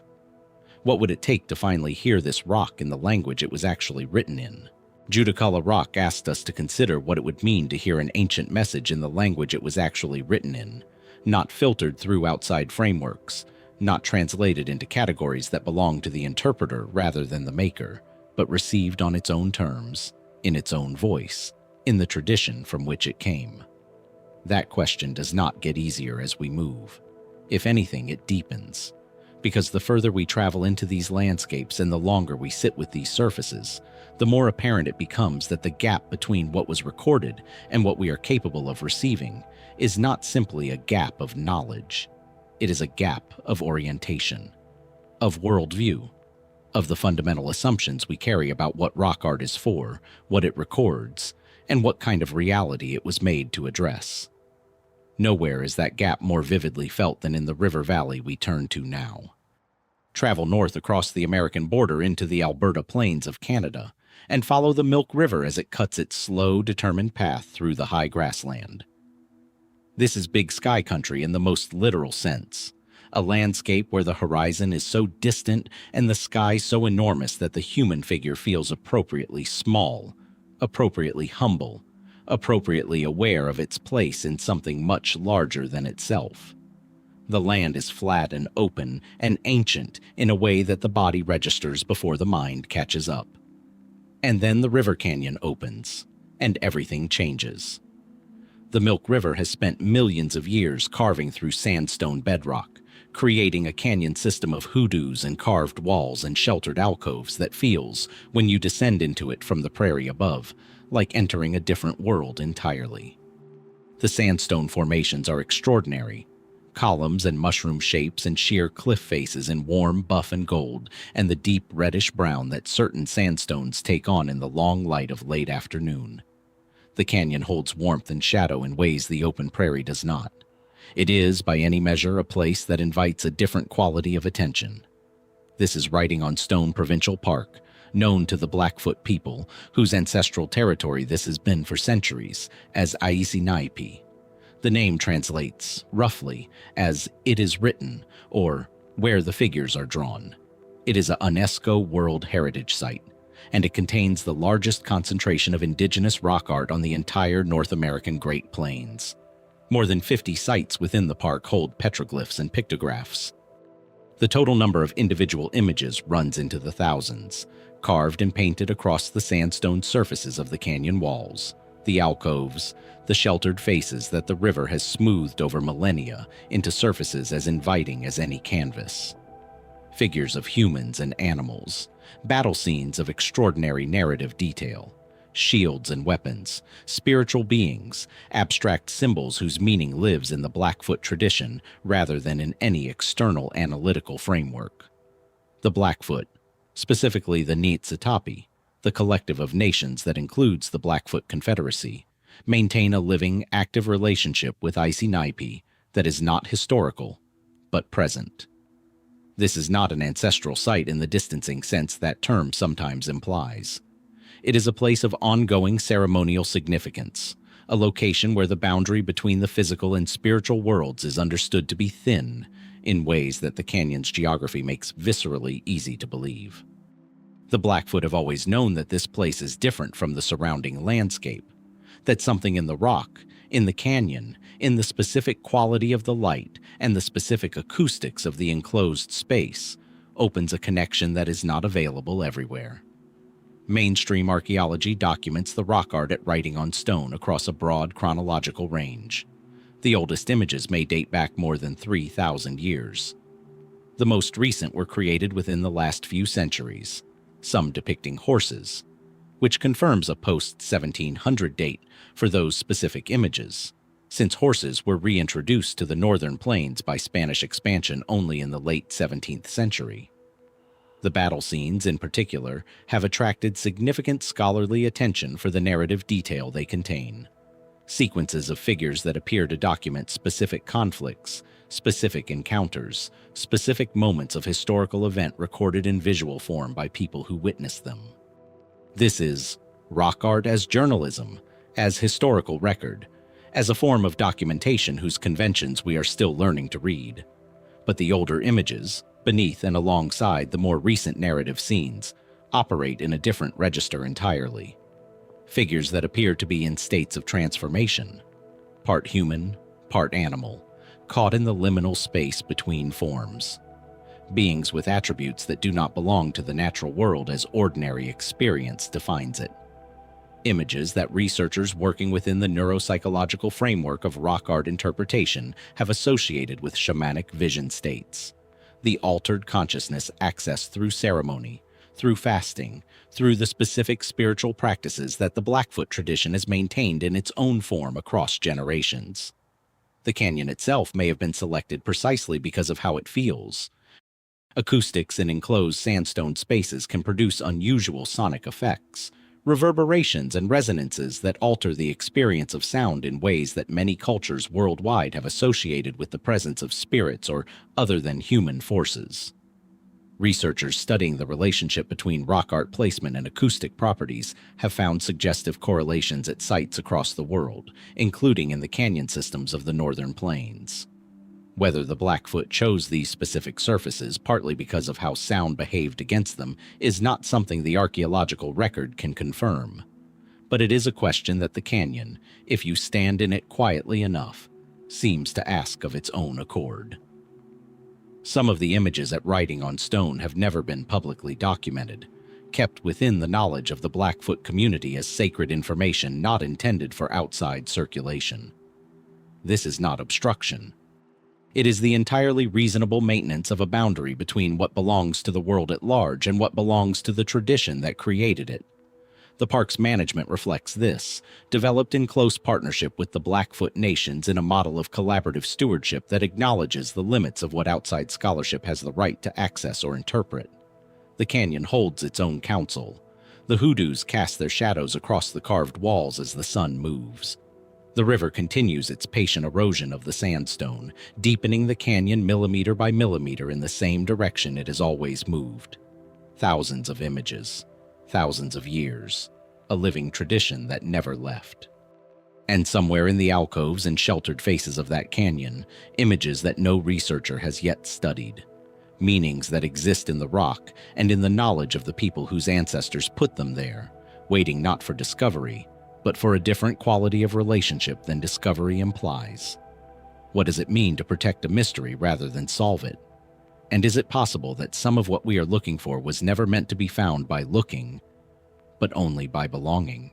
Writing on stone left us with a question about belonging, about whether some knowledge is meant to be protected rather than extracted, held rather than analyzed, lived rather than studied from the outside. It asked us to consider the limits of what scholarship can reach, and whether those limits are a failure of method or a boundary that deserves to be respected. That question stays with us as we move west and south, deeper into the arid interior of the continent, into a landscape that operates on terms entirely its own.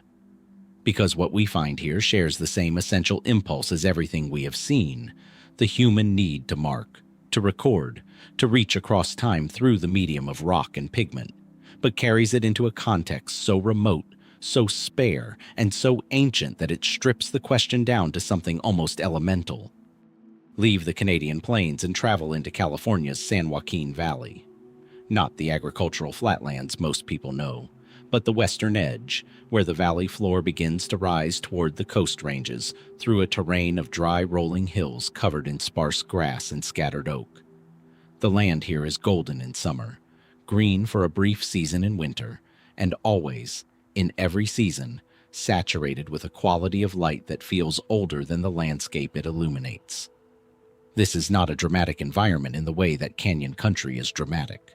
It is quiet, understated, the kind of place that rewards slow attention. In Carrizo Plain National Monument, within a natural depression formed by the geology of the San Andreas Fault Zone, there is an outcropping of sandstone that rises from the valley floor with modest but unmistakable presence. It is not enormous. It does not dominate the landscape around it. But its south-facing surface, sheltered from the worst of the weather by a slight overhang, warmed by the sun through most of the day, smooth enough to have invited human attention across centuries, is covered in some of the most vivid and visually complex rock art in North America. This is painted rock, and the paintings on its walls belong to the Chumash people, one of the most sophisticated maritime and ceremonial cultures of the California coast and interior, whose traditional territory stretched from Malibu to San Luis Obispo and inland across the Transverse Ranges and into the edges of the San Joaquin Valley where we now stand. The images are painted rather than carved, applied in red, black, and white pigments derived from mineral and organic sources, in colors that have held against the sandstone surface for centuries, with a durability that still surprises researchers who study pigment preservation in open-air environments. They are densely arranged, overlapping in places, suggesting multiple episodes of painting across an extended period of time.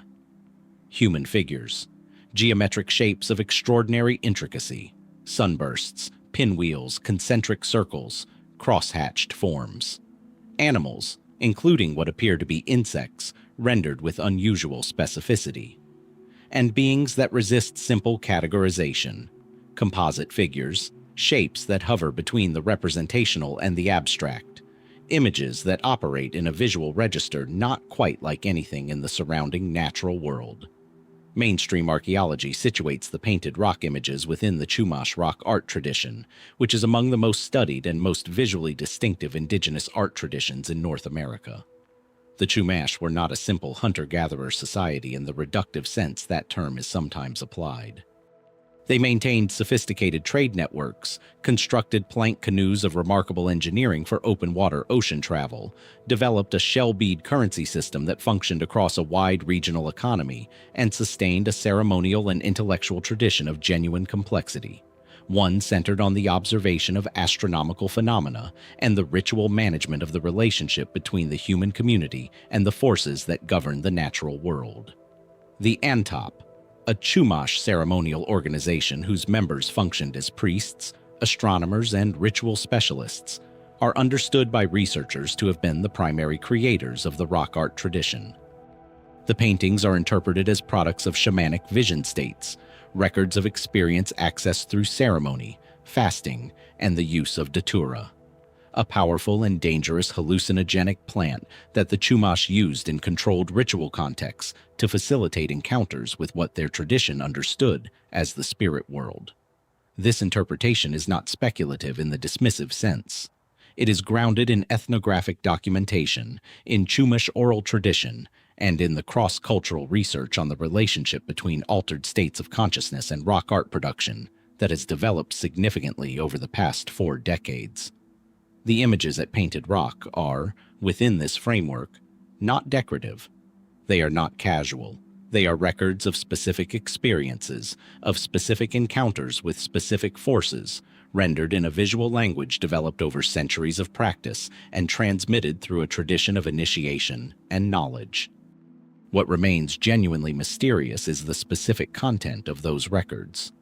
The geometric complexity of many Chumash images, the precise multi-element compositions that appear on surfaces like painted rock, has attracted the attention of researchers interested in their potential astronomical encoding.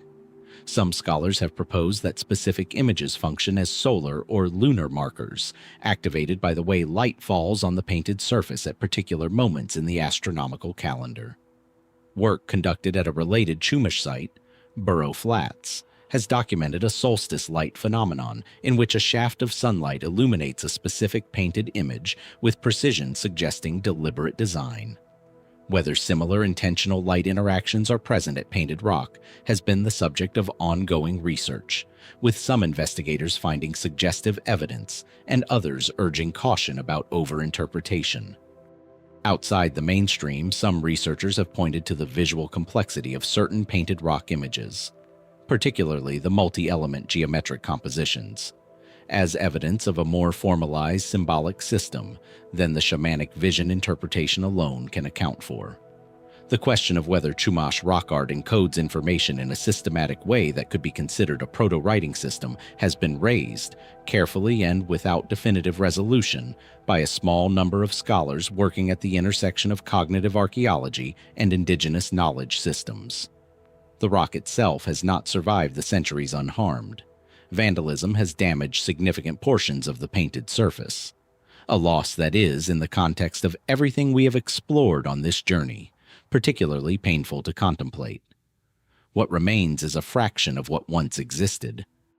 The colors are faded in places, obscured in others, the layered record of Chumash ceremonial life partially erased by the casual destructiveness of people who did not understand or did not care what they were standing in front of. The valley holds the silence that follows that kind of loss. The sandstone is still warm in the afternoon sun.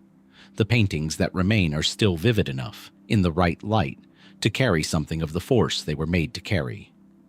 Someone stood here, many someones, across many generations, in states of consciousness that the modern world has largely lost access to, and painted what they saw. Painted it carefully, deliberately, with materials chosen for durability, in compositions organized with evident intention. They wanted this to last. They wanted whatever they had witnessed to be available to those who came after. What did they see? And are we still, in any meaningful sense, capable of receiving it? Painted Rock asked us to sit with loss. with the painful reality that what survives of these ancient records is always less than what existed, always a fraction of an original wholeness that we can sense but never fully recover. It asks us what it means to receive a message that has been partially erased, and whether we are still capable of being open to what remains. Now we go somewhere that has not been erased, somewhere that the remoteness of the landscape itself has protected, where the difficulty of arrival has functioned, for thousands of years, as a kind of guardian.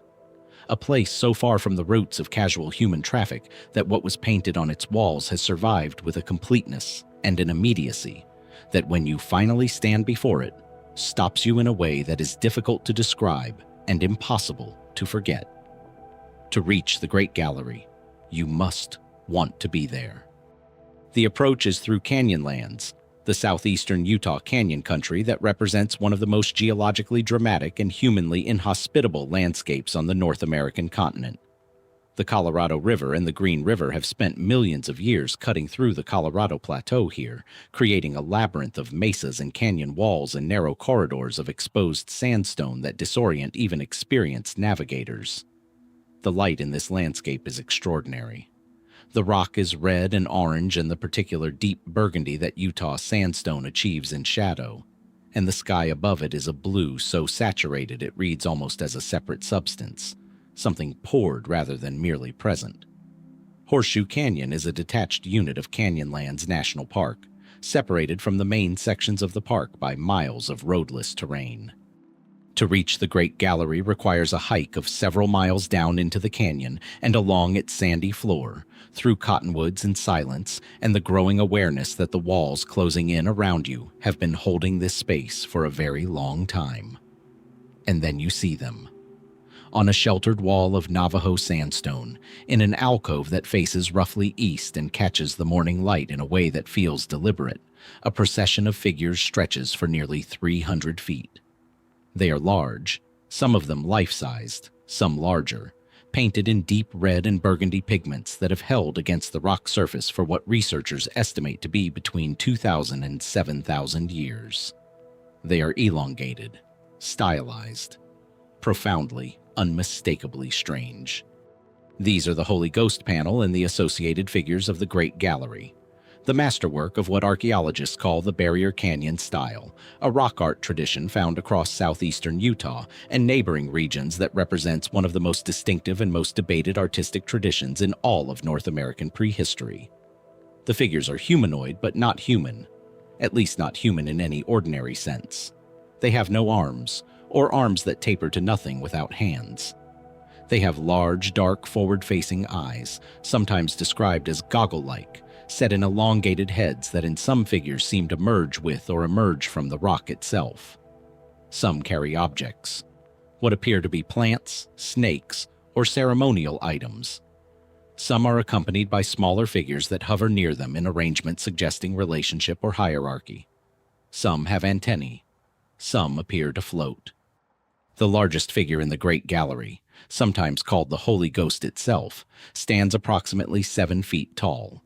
It dominates the panel with a presence that is not aggressive but is, in the clearest possible sense, overwhelming.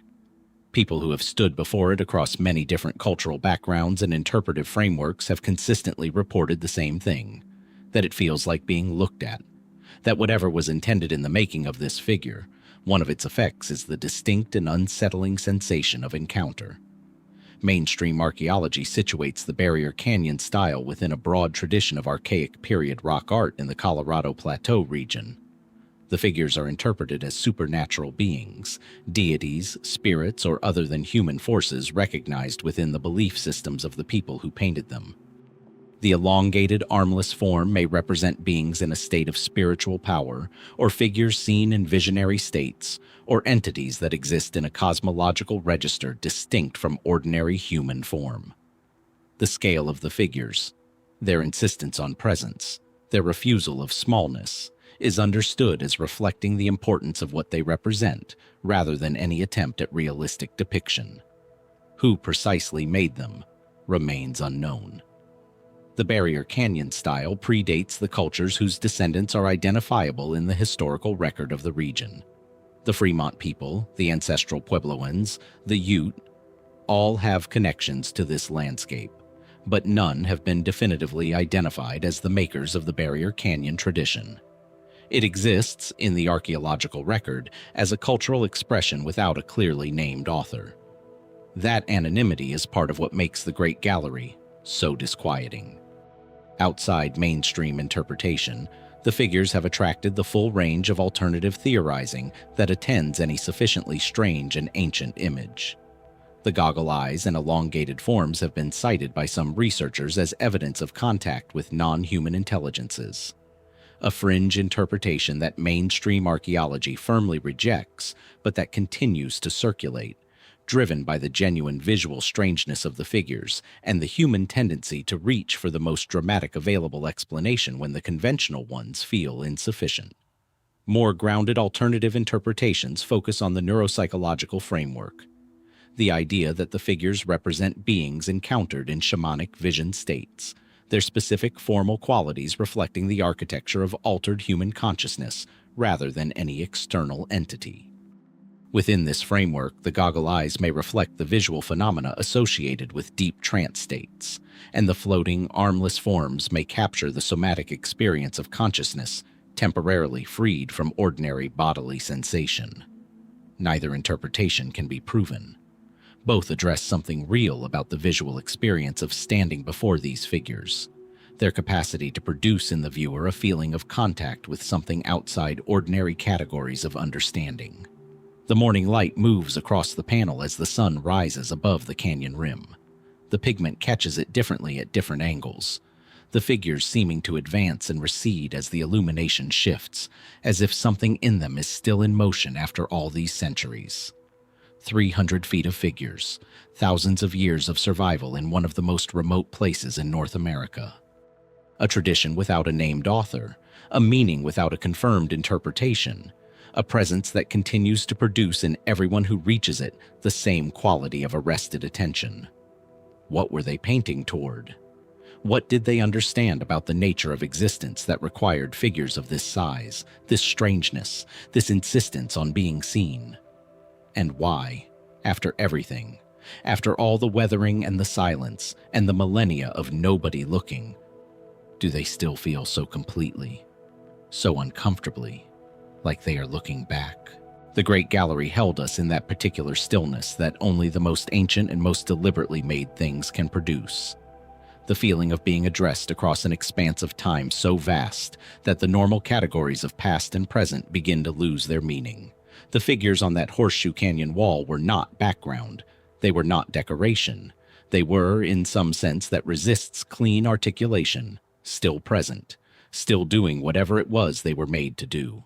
And that quality of presence, of intention that outlasts the life of the person who carried it, is something we encounter again as we turn northeast, leaving the canyon country of Utah behind and moving into a landscape that carries its own particular weight of accumulated time. A landscape that looks, on the surface, like the open and uncomplicated country of the northern plains, but which conceals, in the sandstone rimrock along its river valleys, evidence of human habitation so deep and so continuous that it reframes everything we think we know about the settlement of this part of the continent. We are going to Montana now, to the rimrock country south of Billings, where the Yellowstone River moves through a wide valley bounded by sandstone cliffs that the wind and water have carved over millions of years into forms that suggest, if you are in the right frame of mind, the ruins of something intentional. The cliffs are warm-colored, buff and cream and the particular pale orange that certain Montana sandstones achieve in full sun, and they are riddled with caves and sheltered alcoves that have provided protection from the elements since the first human beings found their way into this valley. In one of those alcoves, a shallow cave perhaps 60 feet wide and 15 feet deep, its floor several feet above the valley bottom, its opening facing south toward the light, there is evidence of human presence spanning more than 9,000 years. Continuous presence. unbroken occupation or return across a stretch of time that reaches back to the earliest confirmed habitation of the northern plains, through every subsequent cultural period, into the era of historical documentation, and right up to the edge of living memory. This is Pictograph Cave, and what it contains, in its stratigraphy, in its artifacts, in the images on its walls, is one of the most complete and most intimate records of long-term human life in the American Northwest. The cave system actually consists of 3 separate caves: Pictograph Cave, Middle Cave, and Ghost Cave, arranged along the base of the rimrock in a configuration that sheltered people from wind, rain, and cold across an almost incomprehensible span of seasons. Excavations conducted beginning in the 1930s and continuing with more sophisticated methodology in subsequent decades recovered more than 30,000 artifacts from the cave floor, a density of material culture that reflects the site's role not as a seasonal camp, but as a place of genuine, sustained importance to the people who return to it generation after generation. The artifacts tell a story of remarkable continuity and equally remarkable change. Projectile points spanning the full chronological range of plains technology, from the large, carefully worked points of the Paleo-Indian period through the smaller, more refined forms of the Archaic and into the arrow points of the late prehistoric era, appear in stratigraphic sequence that reads like a textbook of technological evolution. Animal bones document the changing fauna of the northern plains across 9 millennia. Tools of bone and shell and stone reflect the shifting material culture of successive peoples, each adapting the resources of this landscape to the needs of their particular moment. But what gives Pictograph Cave its name, and what draws visitors and researchers back to it with a persistence that the artifact collection alone might not generate, are the images on the cave walls. More than 100 pictographs survive on the sandstone surfaces of Pictograph Cave, painted in red, white, and black pigments, whose mineral origins have been analyzed and confirmed as consistent with materials available in the surrounding landscape. The images include human figures in a range of postures and activities. Animals, elk, deer, bison, and what appear to be dogs or wolves, rendered with varying degrees of naturalism. Shields of a distinctive form associated with the shield-bearing warrior tradition of the northern plains, and figures that combine human and animal attributes in ways that suggest the same liminal transformative states we have encountered at Writing on Stone, at Jeffers, at the Great Gallery. Some of the pictographs have been dated, through analysis of the pigment layers and their relationship to the archaeological stratigraphy, to approximately 900 years ago. Others appear more recent. The layering of images, some painted over earlier compositions, some occupying spaces that earlier painters left open, mirrors the pattern we have seen at every major rock art site on this journey. Pictograph Cave was not painted once. It was painted continuously, returned to and added to across centuries by people who understood themselves as participating in something already underway, something larger than any individual act of image-making.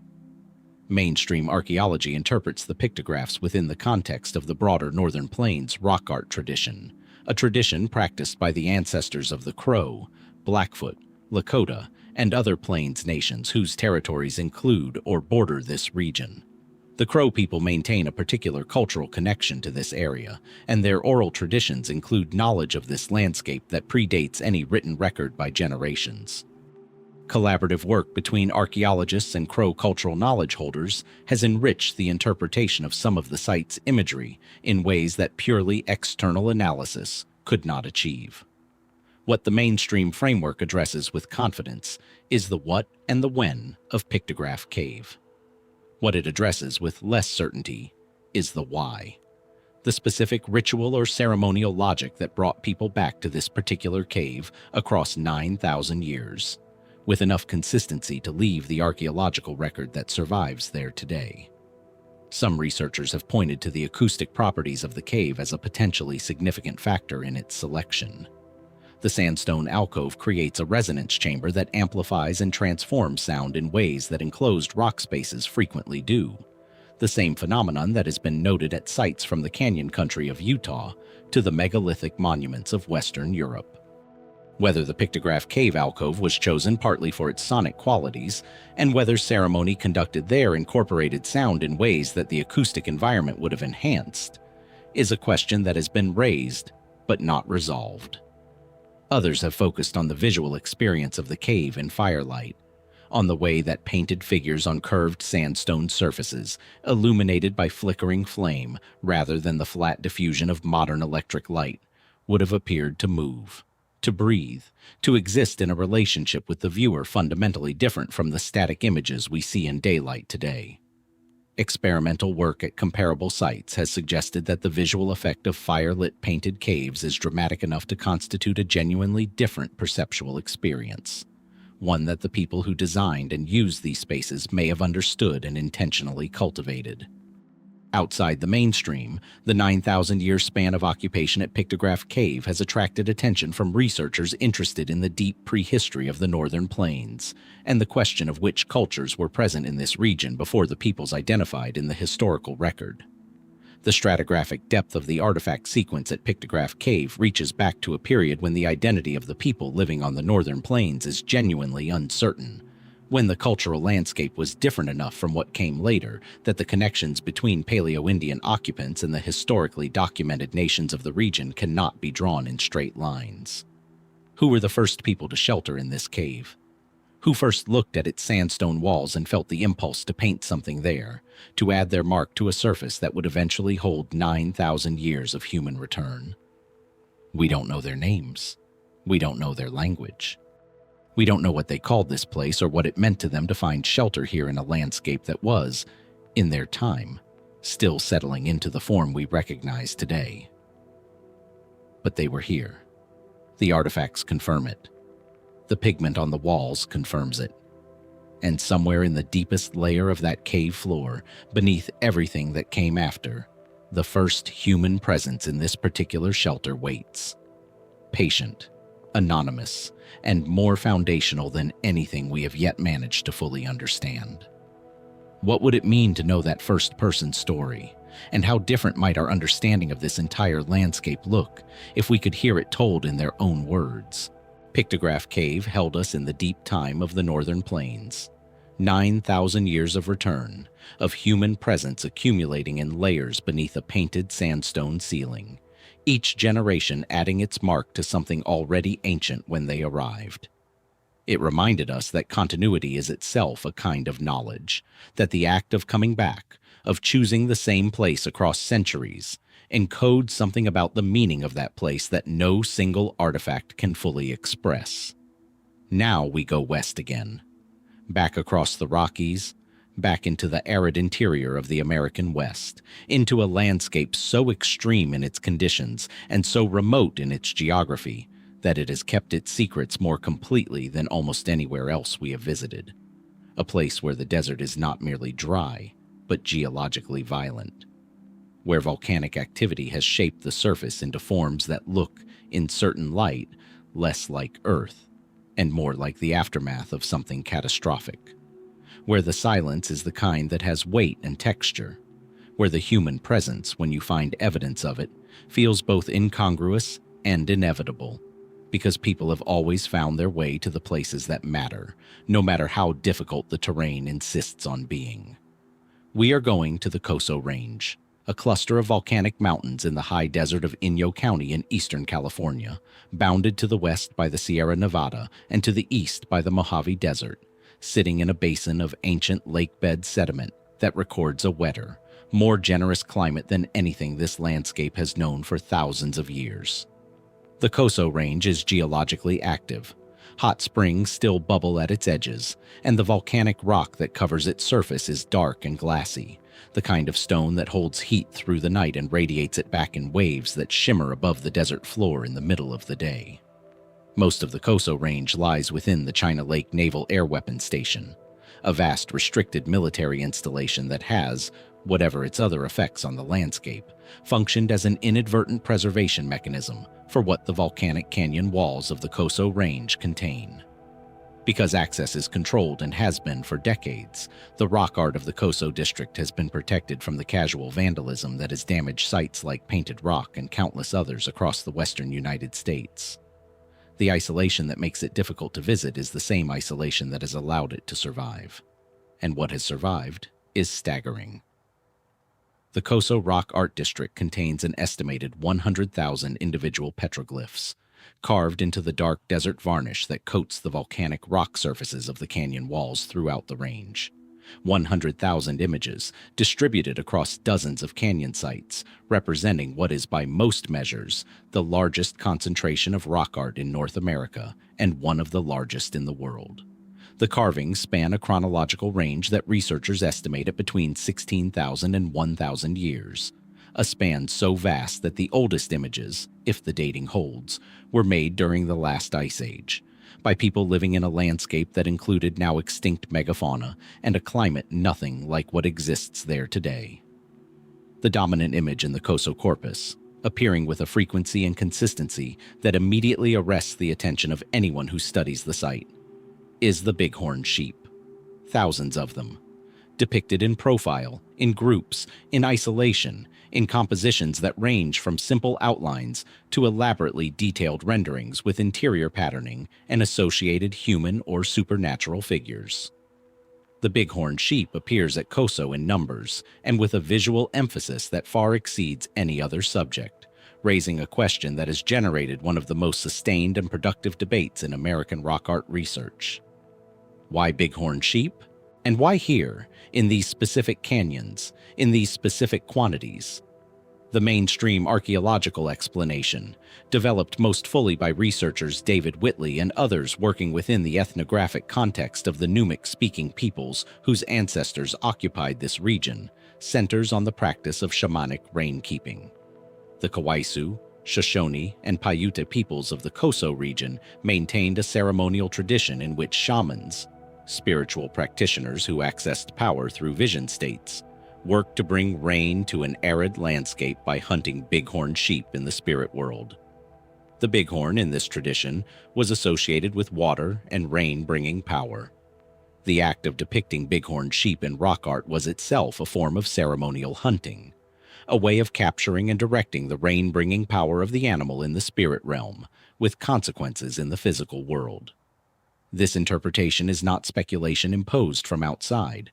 It is grounded in the ethnographic record of the region's indigenous peoples, in the documented practices of Numic shamanism, and in the specific visual characteristics of the Coso images, many of which show bighorn sheep in postures and contexts consistent with the ceremonial framework rather than simple naturalistic depiction. It represents one of the more complete and culturally grounded explanations available for any major rock art tradition in North America. But the sheer scale of the Coso district, 100,000 images across 16,000 years, exceeds what any single explanatory framework can fully accommodate. Because the rain-keeping interpretation, however well supported, applies most clearly to the more recent layers of the Coso corpus, the images that fall within the cultural period of the Numic peoples and their immediate predecessors. The oldest images at Coso, if the most ambitious dating estimates are correct, predate Numic occupation of the region by thousands of years. They were made by people whose identity, whose language, whose belief systems are genuinely unknown. People so remote in time that they belong to a period of North American prehistory for which we have almost no cultural framework at all. What were those earliest carvers doing in these volcanic canyons? What drew them here, to these specific canyon walls, with an impulse powerful enough to initiate a tradition of return that would continue, through cultural change, through climate change, through the replacement of one human population by another, for the better part of 16 millennia? Some researchers have proposed that the Coso Range itself was the draw, that the volcanic activity, the hot springs, the geologically anomalous character of the landscape made it a place of spiritual power in the most immediate and sensory sense. Landscapes that behave unusually, that produce heat from the ground, that smell of sulfur, that generate sounds and phenomena not found in ordinary terrain, have been recognized as spiritually significant by cultures worldwide. The Coso Range may have functioned as what some researchers call a power place, a location whose physical properties made it, across many different cultural frameworks and many different centuries, a site where the boundary between the ordinary world and whatever lay beyond it felt demonstrably thin. The desert varnish that coats the volcanic rock, the dark manganese-rich patina that the petroglyphs were carved into by removing the surface layer to reveal the lighter stone beneath, accumulates extremely slowly at rates that make precise dating of individual images extraordinarily difficult. New dating methodologies, including accelerator mass spectrometry applied to the varnish itself, have produced dates that continue to push the oldest images further back in time, deepening the mystery of who was here and when. Outside the mainstream, the volume and variety of Coso imagery has attracted the full range of alternative interpretation. Some researchers have pointed to certain images, particularly geometric forms and figures in unusual postures, as evidence of contact with non-human intelligence, an interpretation that mainstream archaeology consistently rejects, but that recurs in the popular literature with a persistence reflecting genuine public fascination with the site's visual strangeness.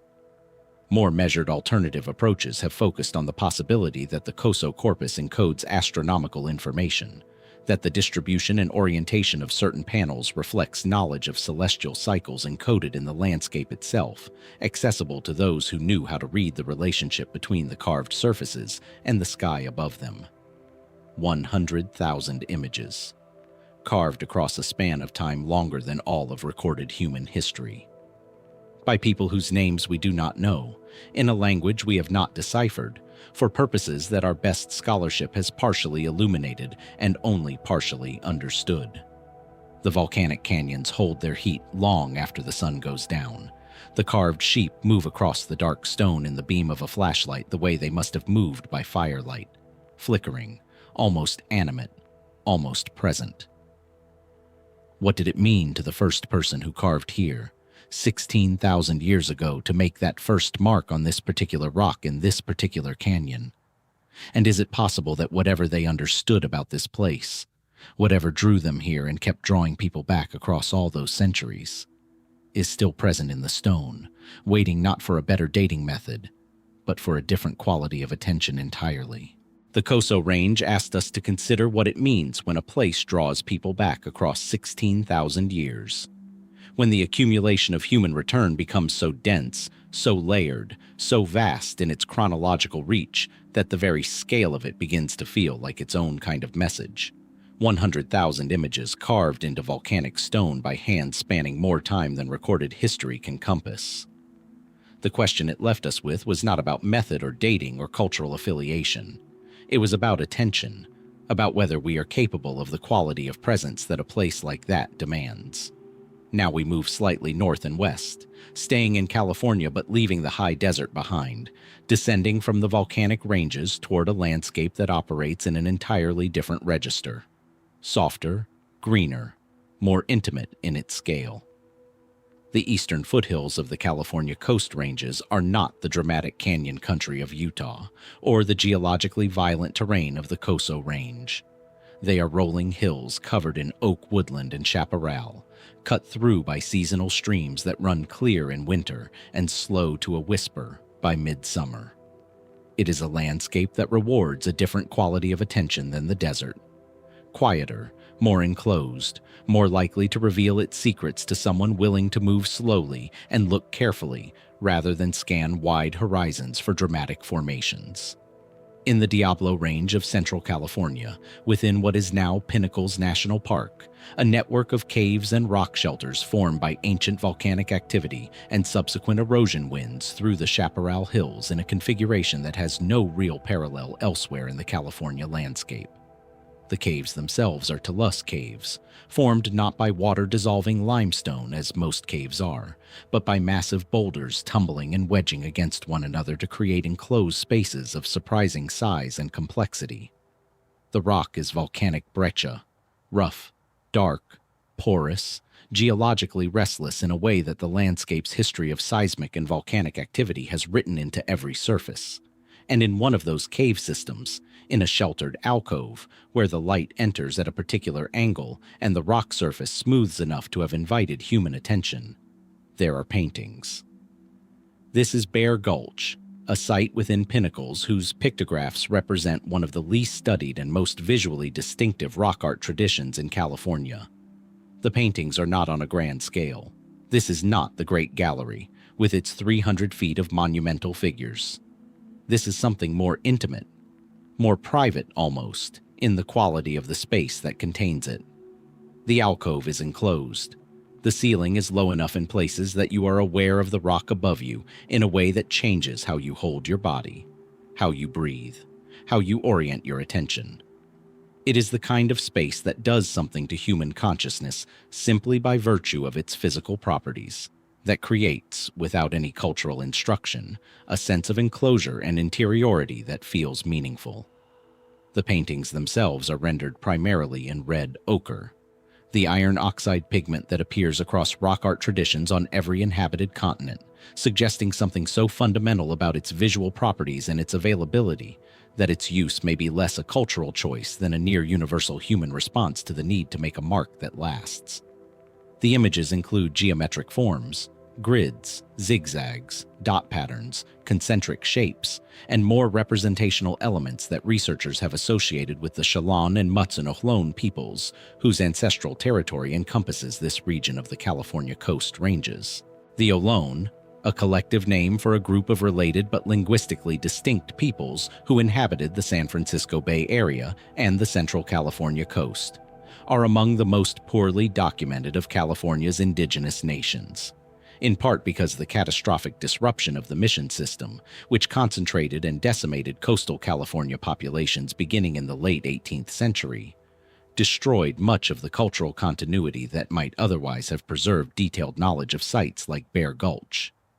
What survives of Ohlone ceremonial tradition is fragmentary, recovered through the work of ethnographers who arrived after the worst of the disruption, and through the ongoing efforts of Ohlone communities working to reconstruct and maintain their cultural heritage in the face of that loss. This fragmentary documentation makes the interpretation of the Bear Gulch pictographs genuinely difficult in ways that differ from the interpretive challenges at sites like Coso or Writing on Stone, where the cultural continuity between makers and living descendants is stronger. At Bear Gulch, the link between the images and the tradition that produced them has been partially severed. Not completely, but enough that the paintings exist in a space of interpretive uncertainty that requires particular care and particular honesty about what we do and do not know. Mainstream analysis of the Bear Gulch pictographs has focused on stylistic comparison with other California rock art traditions, particularly the broader Central California rock art corpus that includes sites in the Sierra Nevada foothills and the inner coast ranges. The geometric forms at Bear Gulch appear in contexts that researchers have associated with initiation ceremonies, with the marking of sacred or restricted spaces, and with the visual documentation of vision states accessed through the use of datura, the same plant that played a central role in the Chumash ceremonial tradition we encountered at Painted Rock, and which appears with remarkable consistency across the rock art-producing cultures of Southern and Central California. The specific placement of the paintings within the Bear Gulch cave system has attracted attention from researchers interested in the relationship between enclosed spaces and altered states of consciousness. The cave environment, with its controlled light, its acoustic enclosure, its physical separation from the ordinary sensory world of the landscape outside, creates conditions that cross-cultural research on shamanic practice has consistently identified as conducive to the kind of perceptual shift that vision ceremonies are designed to produce. The paintings may not simply record what was seen in those states.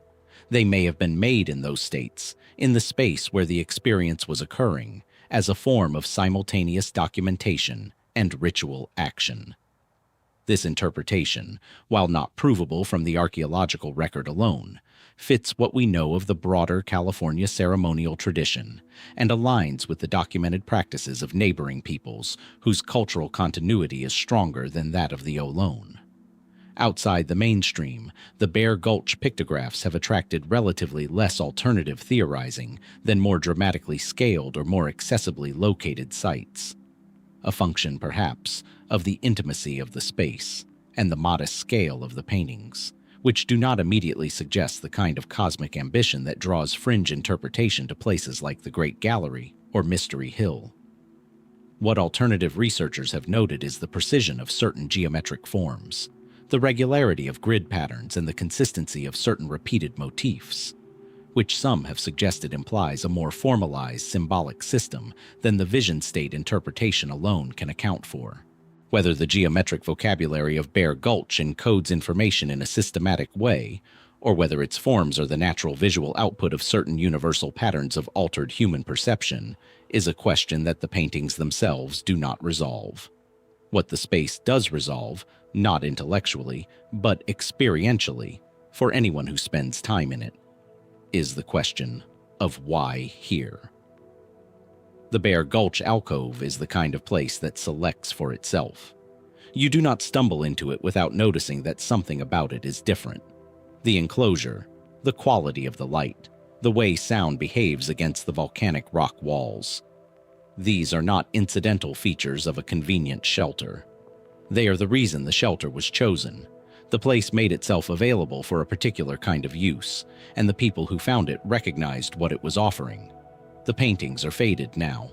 Some are difficult to make out without careful attention and favorable lighting. They do not announce themselves the way the Great Gallery announces itself, or the way the Newark Earthworks announce themselves from above. They require patience. They require willingness to let your eyes adjust, to let the space settle around you, to stop imposing your own pace on a place that operates on a different rhythm entirely. And when you do, when the patience finally yields, and the images begin to clarify against the dark volcanic surface, what you see is not an exhibition. It is not a record kept for outsiders. It is something made for the space it inhabits and the consciousness it was designed to meet. Who was that consciousness? And what did they find here, in this enclosed volcanic dark that was worth marking on the wall forever? Bear Gulch asked us to slow down, to let the space settle around us before we tried to read what it contained.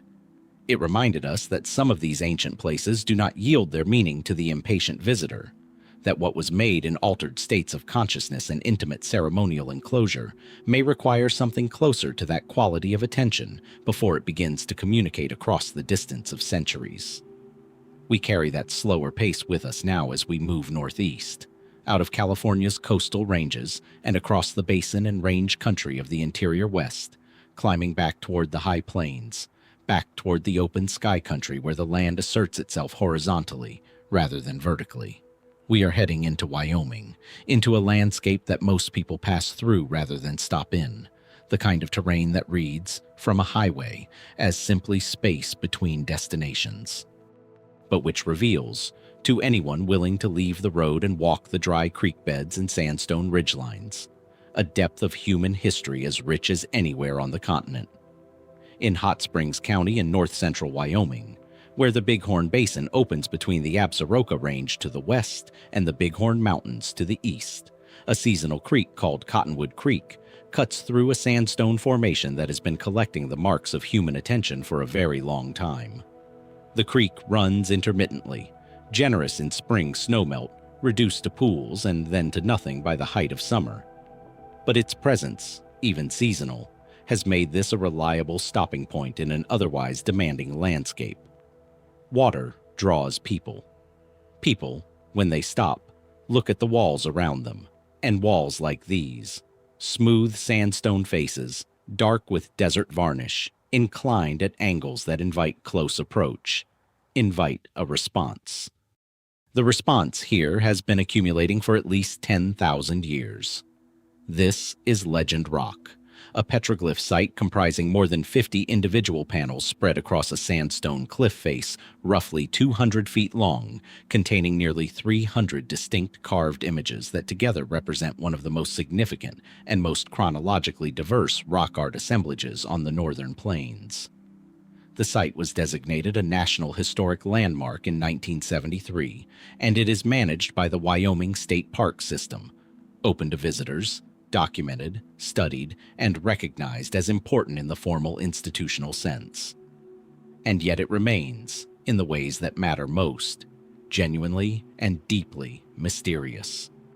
The carvings at Legend Rock span a time frame that researchers have estimated at between 5,000 and 10,000 years, a range comparable to Jeffers, to the Coso Range, to writing on stone, each of which we have seen accumulate its record through the sustained return of generation after generation to a surface already understood as significant. The oldest images at Legend Rock belong to a tradition that predates the historically documented cultures of the Bighorn Basin region by thousands of years.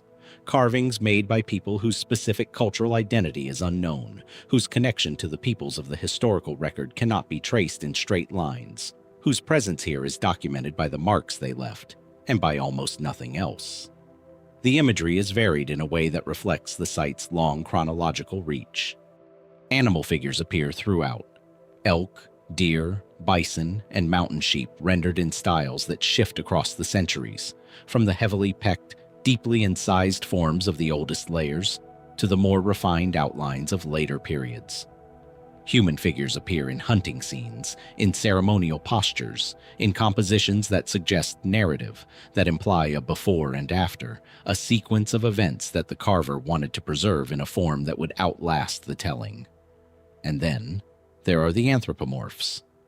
The figures that most consistently draw the attention of researchers and visitors alike at Legend Rock are the large, front-facing humanoid forms that appear at several points along the cliff face.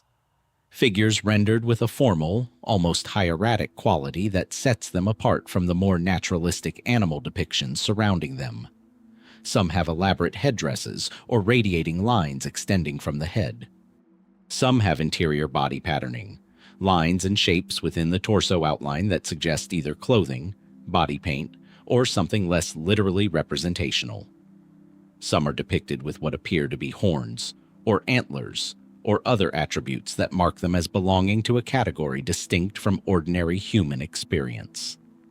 Mainstream archaeology interprets these figures within the context of the broader plains rock art tradition, as supernatural beings, as shamanic practitioners depicted in states of spiritual power, as the visual vocabulary of a ceremonial tradition concerned with the relationship between human communities and the forces that governed hunting, weather, and the general condition of life in a demanding environment. The front-facing, formally composed quality of the figures is understood as reflecting their status, as marking them as entities of power rather than ordinary persons engaged in ordinary activity.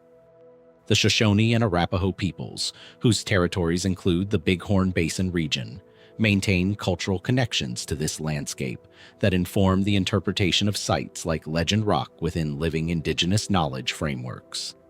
For these communities, the site is not a historical curiosity, but a place of ongoing spiritual significance, a location where something of the power that produced the original carvings continues to be present and accessible.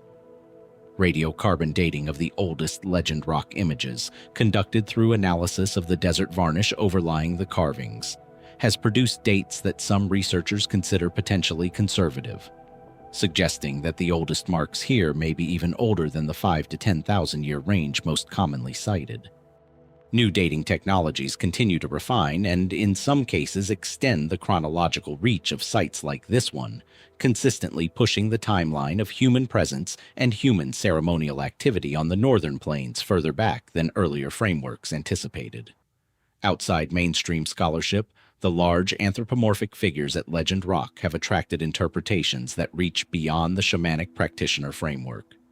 Some researchers working in the tradition of alternative archaeology have pointed to certain formal qualities of the figures, their scale, their frontality, their apparent authority, as evidence of a more complex cosmological system than the term shamanism can adequately capture.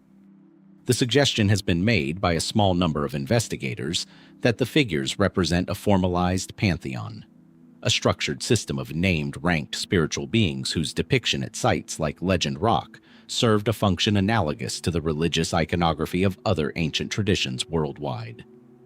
This interpretation is speculative in ways that the archaeological record cannot currently resolve, but it raises a genuine question about the categories we use, about whether the term shamanic, however carefully applied, is capacious enough to hold the full complexity of the belief systems that produce these images, or whether it sometimes functions as a container that flattens what it purports to describe. The cliff at Cottonwood Creek holds the heat of the Wyoming afternoon long after the sun has moved past it. The sandstone is warm to the touch, the desert varnish smooth and dark against the lighter stone beneath, wherever a carving has broken through it. The creek below is dry in summer, just a suggestion of water in the sandy channel, a memory of the resource that drew people here in wetter seasons across 10,000 years of returning. The figures on the wall look out from the stone with the particular quality of presence that front-facing images always carry. The quality that makes the viewer aware, suddenly and somewhat uncomfortably, of being seen as well as seeing. Of standing in a relationship rather than simply conducting an observation. 300 images, 10,000 years, dozens of distinct hands working in styles separated by centuries, all choosing the same cliff face, all adding to something already underway when they arrived. What did they know about this place that we are still trying to learn? And what is it that keeps asserting itself across every change of season, every change of culture, every change of the world outside this small canyon, as worth returning to, worth marking, worth the labor of permanence? Legend Rock left us with the sensation of being seen, of standing before figures so deliberately composed, so formally frontal in their orientation, that the ordinary boundary between observer and observed begins to feel unstable.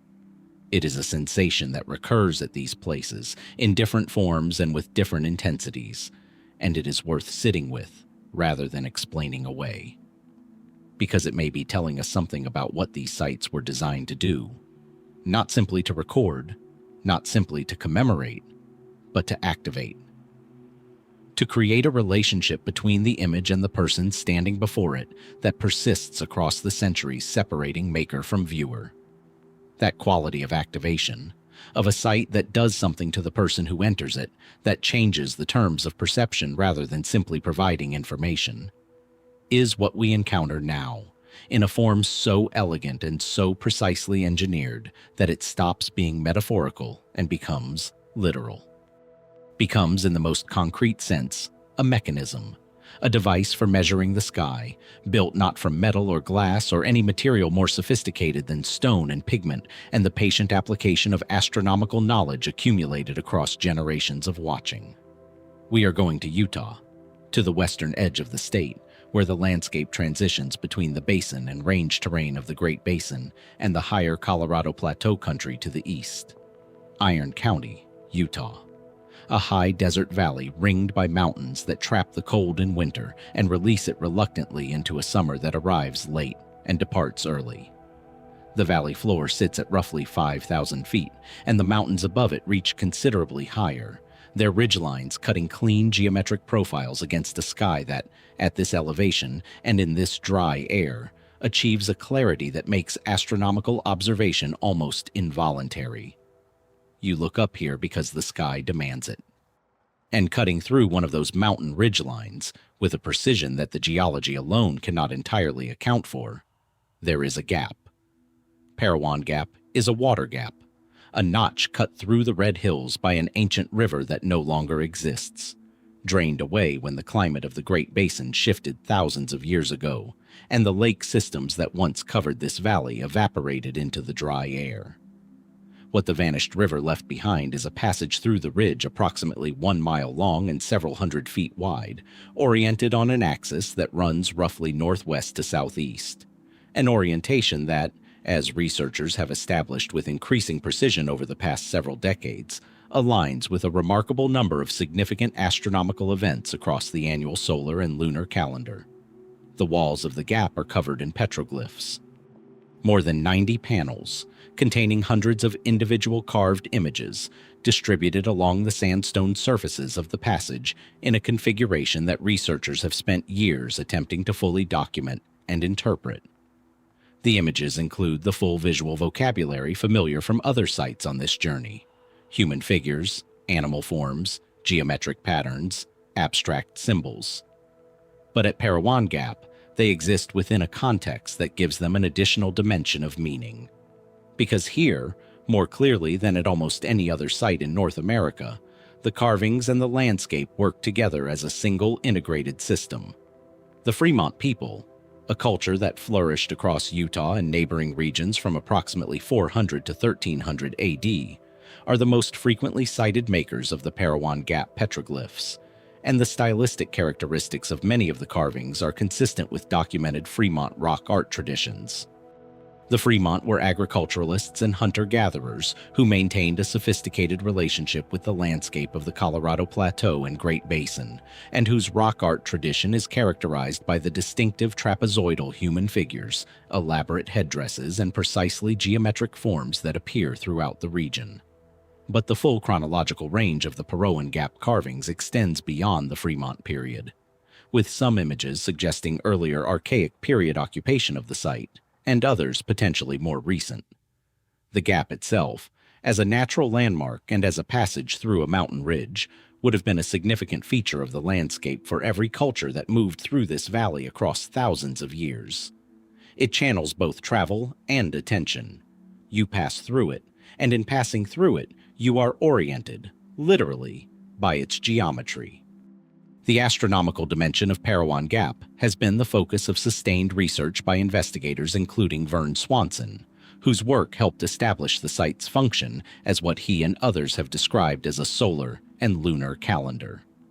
The gap's orientation means that the sun, at various points in its annual cycle, rises and sets in alignment with specific features of the gap's topography.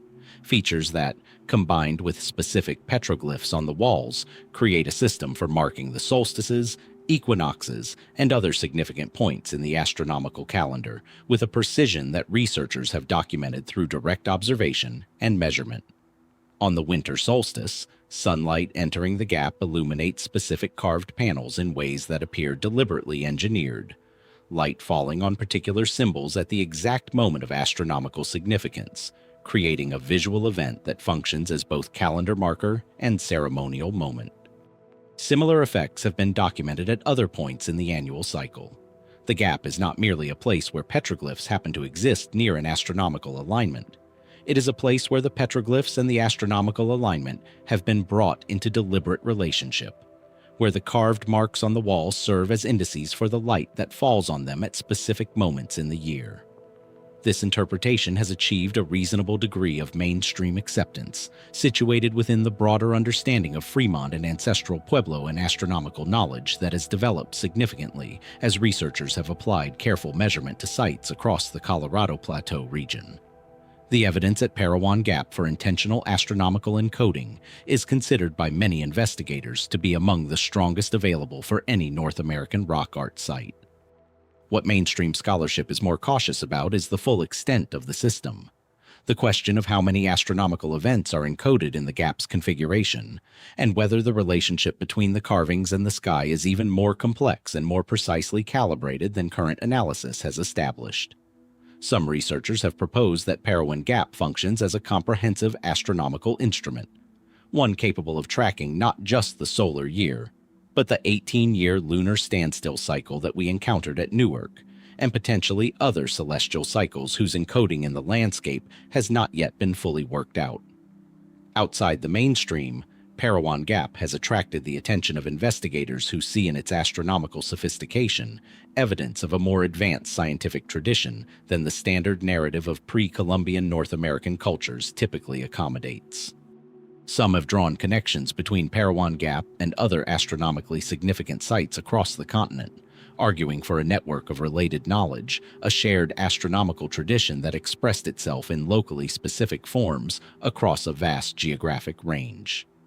This hypothesis remains speculative and contested, but it draws on a genuine pattern: the recurrence, at site after site across North America, of the same quality of careful, sustained skywatching encoded in the same medium of rock and landscape. The Paiute people, whose ancestral territory includes the Parowan Valley, maintain knowledge of this site within their own cultural framework, knowledge that, as at so many of the places we have visited, exists in a relationship with the academic interpretation that is complementary rather than redundant, addressing dimensions of the site's significance that measurement and documentation alone cannot reach.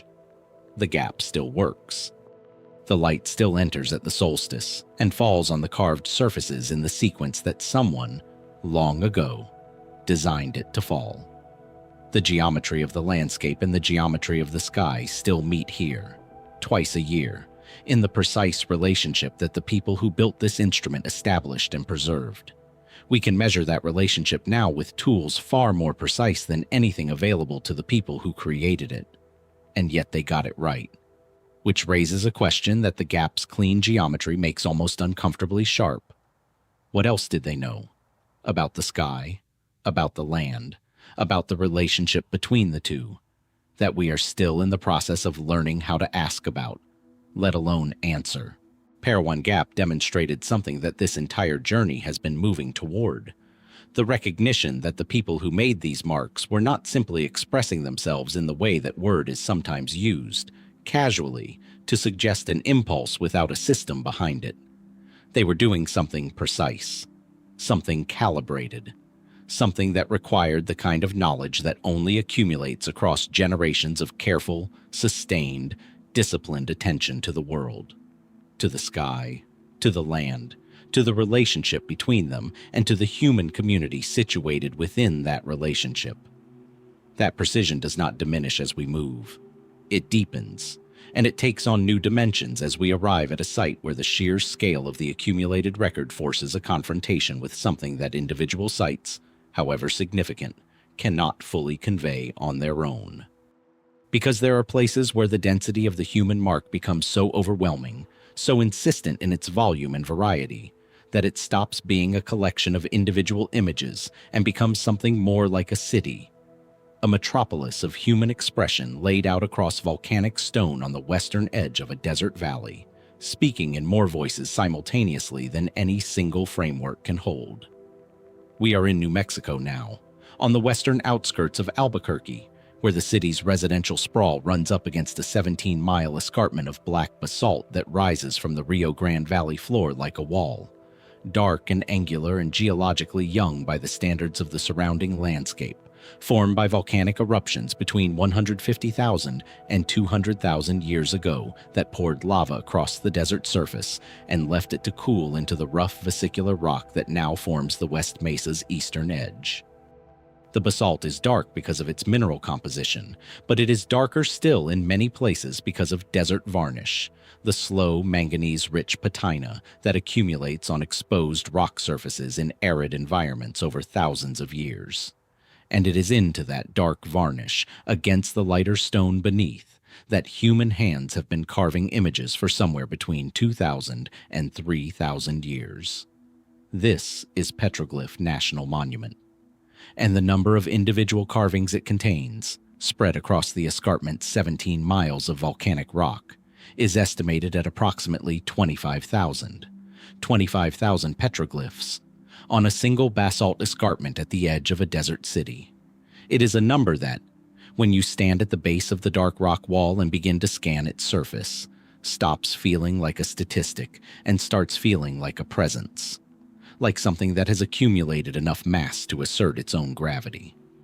The site is managed as a partnership between the National Park Service and the Pueblo of Isleta and other Pueblo nations whose ancestral and ongoing relationships with this landscape give the monument its deepest context. The petroglyphs are understood, within the mainstream archaeological and cultural framework, as the work primarily of the ancestors of the Pueblo peoples, the same broad cultural tradition that produced the great cliff dwellings of Mesa Verde, the massive communal architecture of Chaco Canyon, and the continuous occupation of the Rio Grande Valley that persists in the living Pueblo communities of New Mexico today. The images at Petroglyph National Monument reflect the full complexity of that tradition across the full span of its occupation of this landscape. Animals appear in abundance: roadrunners, snakes, lizards, birds, mountain lions, bear paws, and the horned serpent that recurs across the iconographic vocabulary of Pueblo ceremonial life as one of its most significant and most carefully depicted spiritual beings. Human figures appear in the postures and with the attributes that researchers have associated with ceremony, with hunting, with the marking of identity and affiliation. Geometric forms, spirals, crosses, stars, concentric circles, stepped cloud forms, carry the visual vocabulary of a cosmological system that organized the Pueblo world into a structure of relationships between sky and earth, between human and non-human, between the visible and the invisible. And then there are the masks, face-like forms, some realistic enough to suggest specific ceremonial regalia, others so stylized that the human reference is present only as an organizing principle behind an arrangement of marks that is primarily geometric. The masked figures at Petroglyph National Monument have attracted particular attention from researchers because they appear to connect directly to the Kachina tradition, the system of masked spiritual beings that remains central to the ceremonial life of the Hopi, Zuni, and Rio Grande Pueblo peoples today. If the masked figures at Petroglyph National Monument represent early Kachinas, as some researchers have proposed, then the carved basalt escarpment outside Albuquerque holds visual evidence for the deep historical roots of a ceremonial tradition that is still actively practiced by living communities.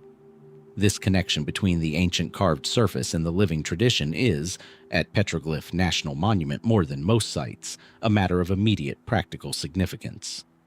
The Pueblo peoples whose ancestors made these images maintain relationships with specific petroglyphs that are ceremonial rather than historical, relationships in which certain images are not simply records of past practice, but active participants in ongoing spiritual life. This is why the monument's management structure gives Pueblo communities a formal role in decisions about the site, and why certain petroglyphs in certain areas of the escarpment are treated with a degree of restricted access that reflects their continued sacred status. Mainstream interpretation of the Petroglyph National Monument corpus is well developed, grounded in decades of documentation and in the extraordinary resource of continuous cultural knowledge maintained by the Pueblo nations themselves. But the sheer volume and chronological range of the carvings means that the mainstream framework, however robust, addresses only a portion of what 25,000 images across 3,000 years of carving contains. Some of the images at Petroglyph National Monument do not fit neatly into the Pueblo ancestral framework. A smaller number of carvings, their precise quantity and location a matter of ongoing documentation, have been identified by some researchers as potentially predating the Pueblo tradition, belonging to earlier Archaic period occupation of the Rio Grande Valley, whose cultural connections to the later Pueblo tradition are not straightforward. These older images, if correctly identified, would extend the chronological reach of the escarpment's record and complicate the question of who was here and doing what before the cultural tradition most visible in the monument's imagery had fully formed. Outside the mainstream, Petroglyph National Monument has attracted the attention of researchers who see in certain images evidence of contact, influence, or parallel development connecting the Rio Grande Valley to traditions far beyond the American Southwest. Some investigators have identified what they interpret as symbols with analogs in Mesoamerican iconographic systems, connections that, if genuine, would imply a more direct and more sustained exchange of ideas between the cultures of the Rio Grande and those of central Mexico than the mainstream archaeological consensus has typically acknowledged. This remains a contested area of interpretation, with serious researchers on both sides of the question.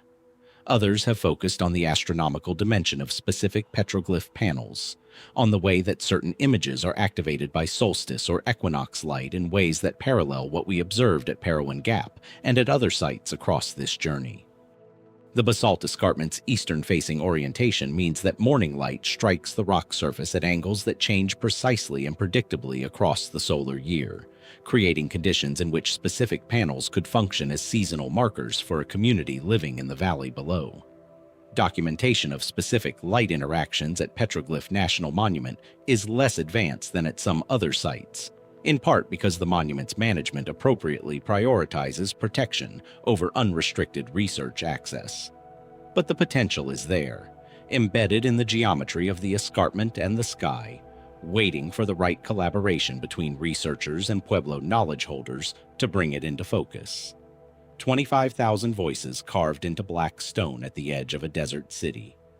Most of them made by the ancestors of people who are still here, whose descendants live in the Pueblo communities of New Mexico, maintaining the traditions and the knowledge that these images were made to hold. The escarpment is still dark in the morning before the sun clears the Sandia Mountains to the east, And then the light arrives, and the varnished surface catches it, and the carved marks stand out in the low-angle illumination, with a clarity that the flat light of midday obscures. For a few minutes each morning, the escarpment speaks. The question is not whether we can hear it. The question is whether we have done the work, the slow, humble, collaborative work, to be ready to understand what it is actually saying. Petroglyph National Monument brought us to the edge of something vast. 25,000 voices carved into volcanic stone, speaking across 3,000 years in a language that the living descendants of its makers have never stopped understanding, even as the rest of the world forgot how to listen. It asked us to consider what readiness looks like, what the slow, humble, collaborative work of genuine understanding actually requires from those who approach these places from outside the traditions that created them. Now, we step back even further than the oldest petroglyph, further than the oldest sandal, further than the deepest stratigraphic layer of any cave or rock shelter we have visited on this journey. We are going to a mystery that does not involve human hands at all, or that may involve them, depending on which interpretation you find most persuasive. And that raises questions not about what people believed or built or recorded, but about the world those people inherited.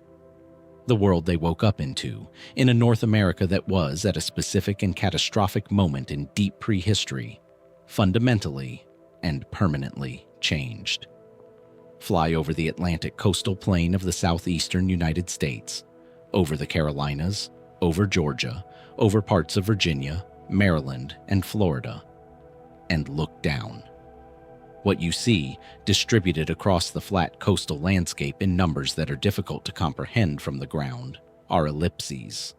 Oval depressions in the earth, each one oriented in roughly the same direction, northwest to southeast, each one with a slightly raised sandy rim along its southeastern edge, each one ranging in size from a few acres to several miles in length. From the air, they are unmistakable. From the ground, most of them are invisible. Filled with water, grown over with vegetation, absorbed into the agricultural patchwork of the coastal plain in ways that make them indistinguishable from ordinary wetlands unless you know exactly what you are looking for. These are the Carolina Bays, and there are at least 500,000 of them.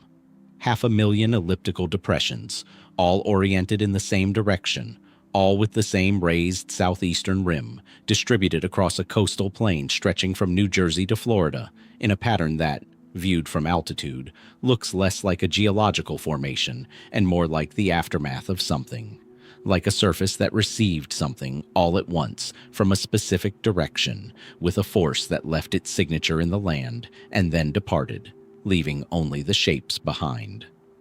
The name comes from the bay trees, Loblolly Bay, Red Bay, Sweet Bay, that grow in the wet depressions and give the landscape of the Carolina coastal plain its particular aromatic character. The bays themselves, as ecological features, are recognized as among the most biodiverse wetland habitats in North America, refugia for plant and animal species that have survived in these shallow, isolated basins across thousands of years of surrounding landscape change. Their ecological significance is documented and studied and, in that sense, well understood. Their origin is not.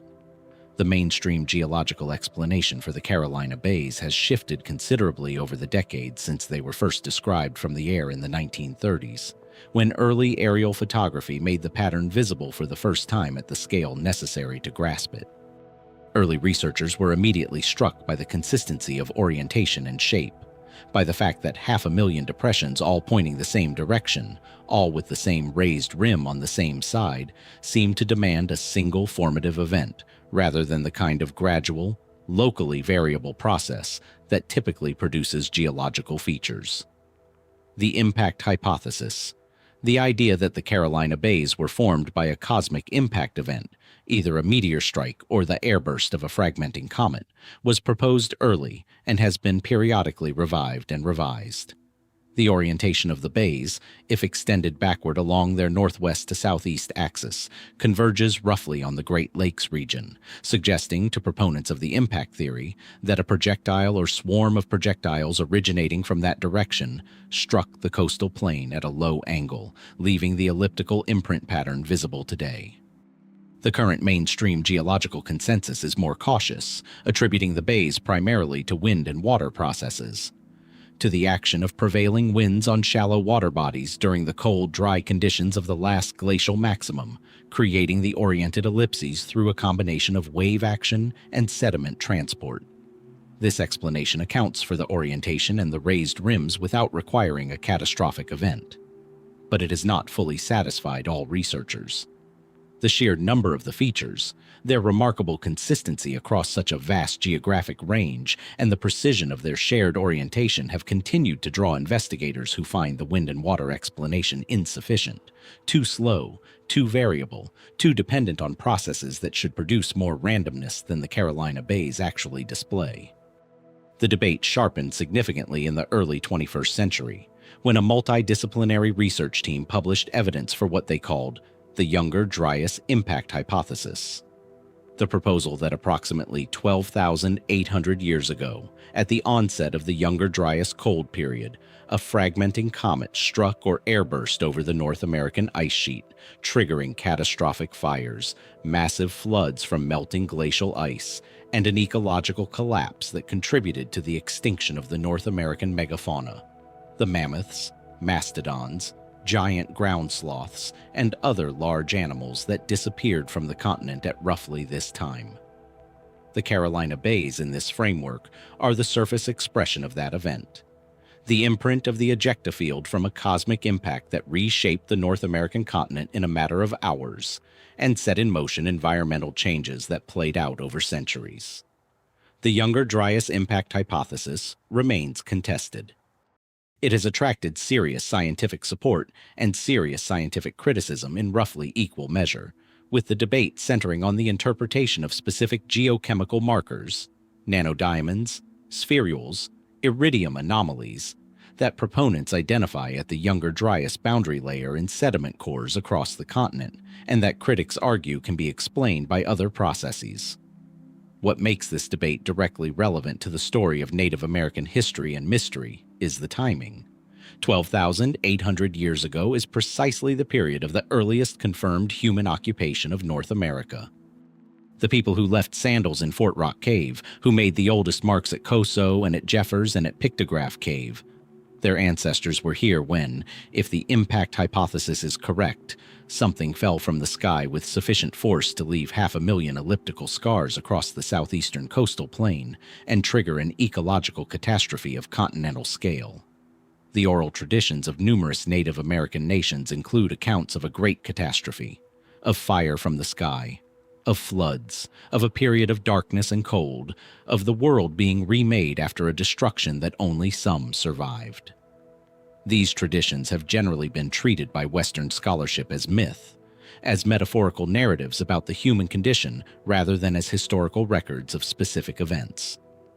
The Younger Dryas Impact Hypothesis, if it continues to gather scientific support, would require a reconsideration of that dismissal, would suggest that what was preserved in oral tradition across hundreds of generations may be, in its essential structure, a memory of something real. The Carolina Bays are still there, 500,000 of them, growing their bay trees and sheltering their rare species, and sitting in the coastal plain landscape in a pattern that has waited since the last ice age for someone to agree on what made them. From the ground, you cannot see them. You have to rise above them before the pattern becomes visible, before the individual features resolve into the larger shape that tells you something happened here, all at once, from a specific direction. How much of what we know about the deep past of this continent was shaped by an event we are only now beginning to recognize? And how much of what survived that event, in the land, and in the memory of the people who were here? Are we still learning to read?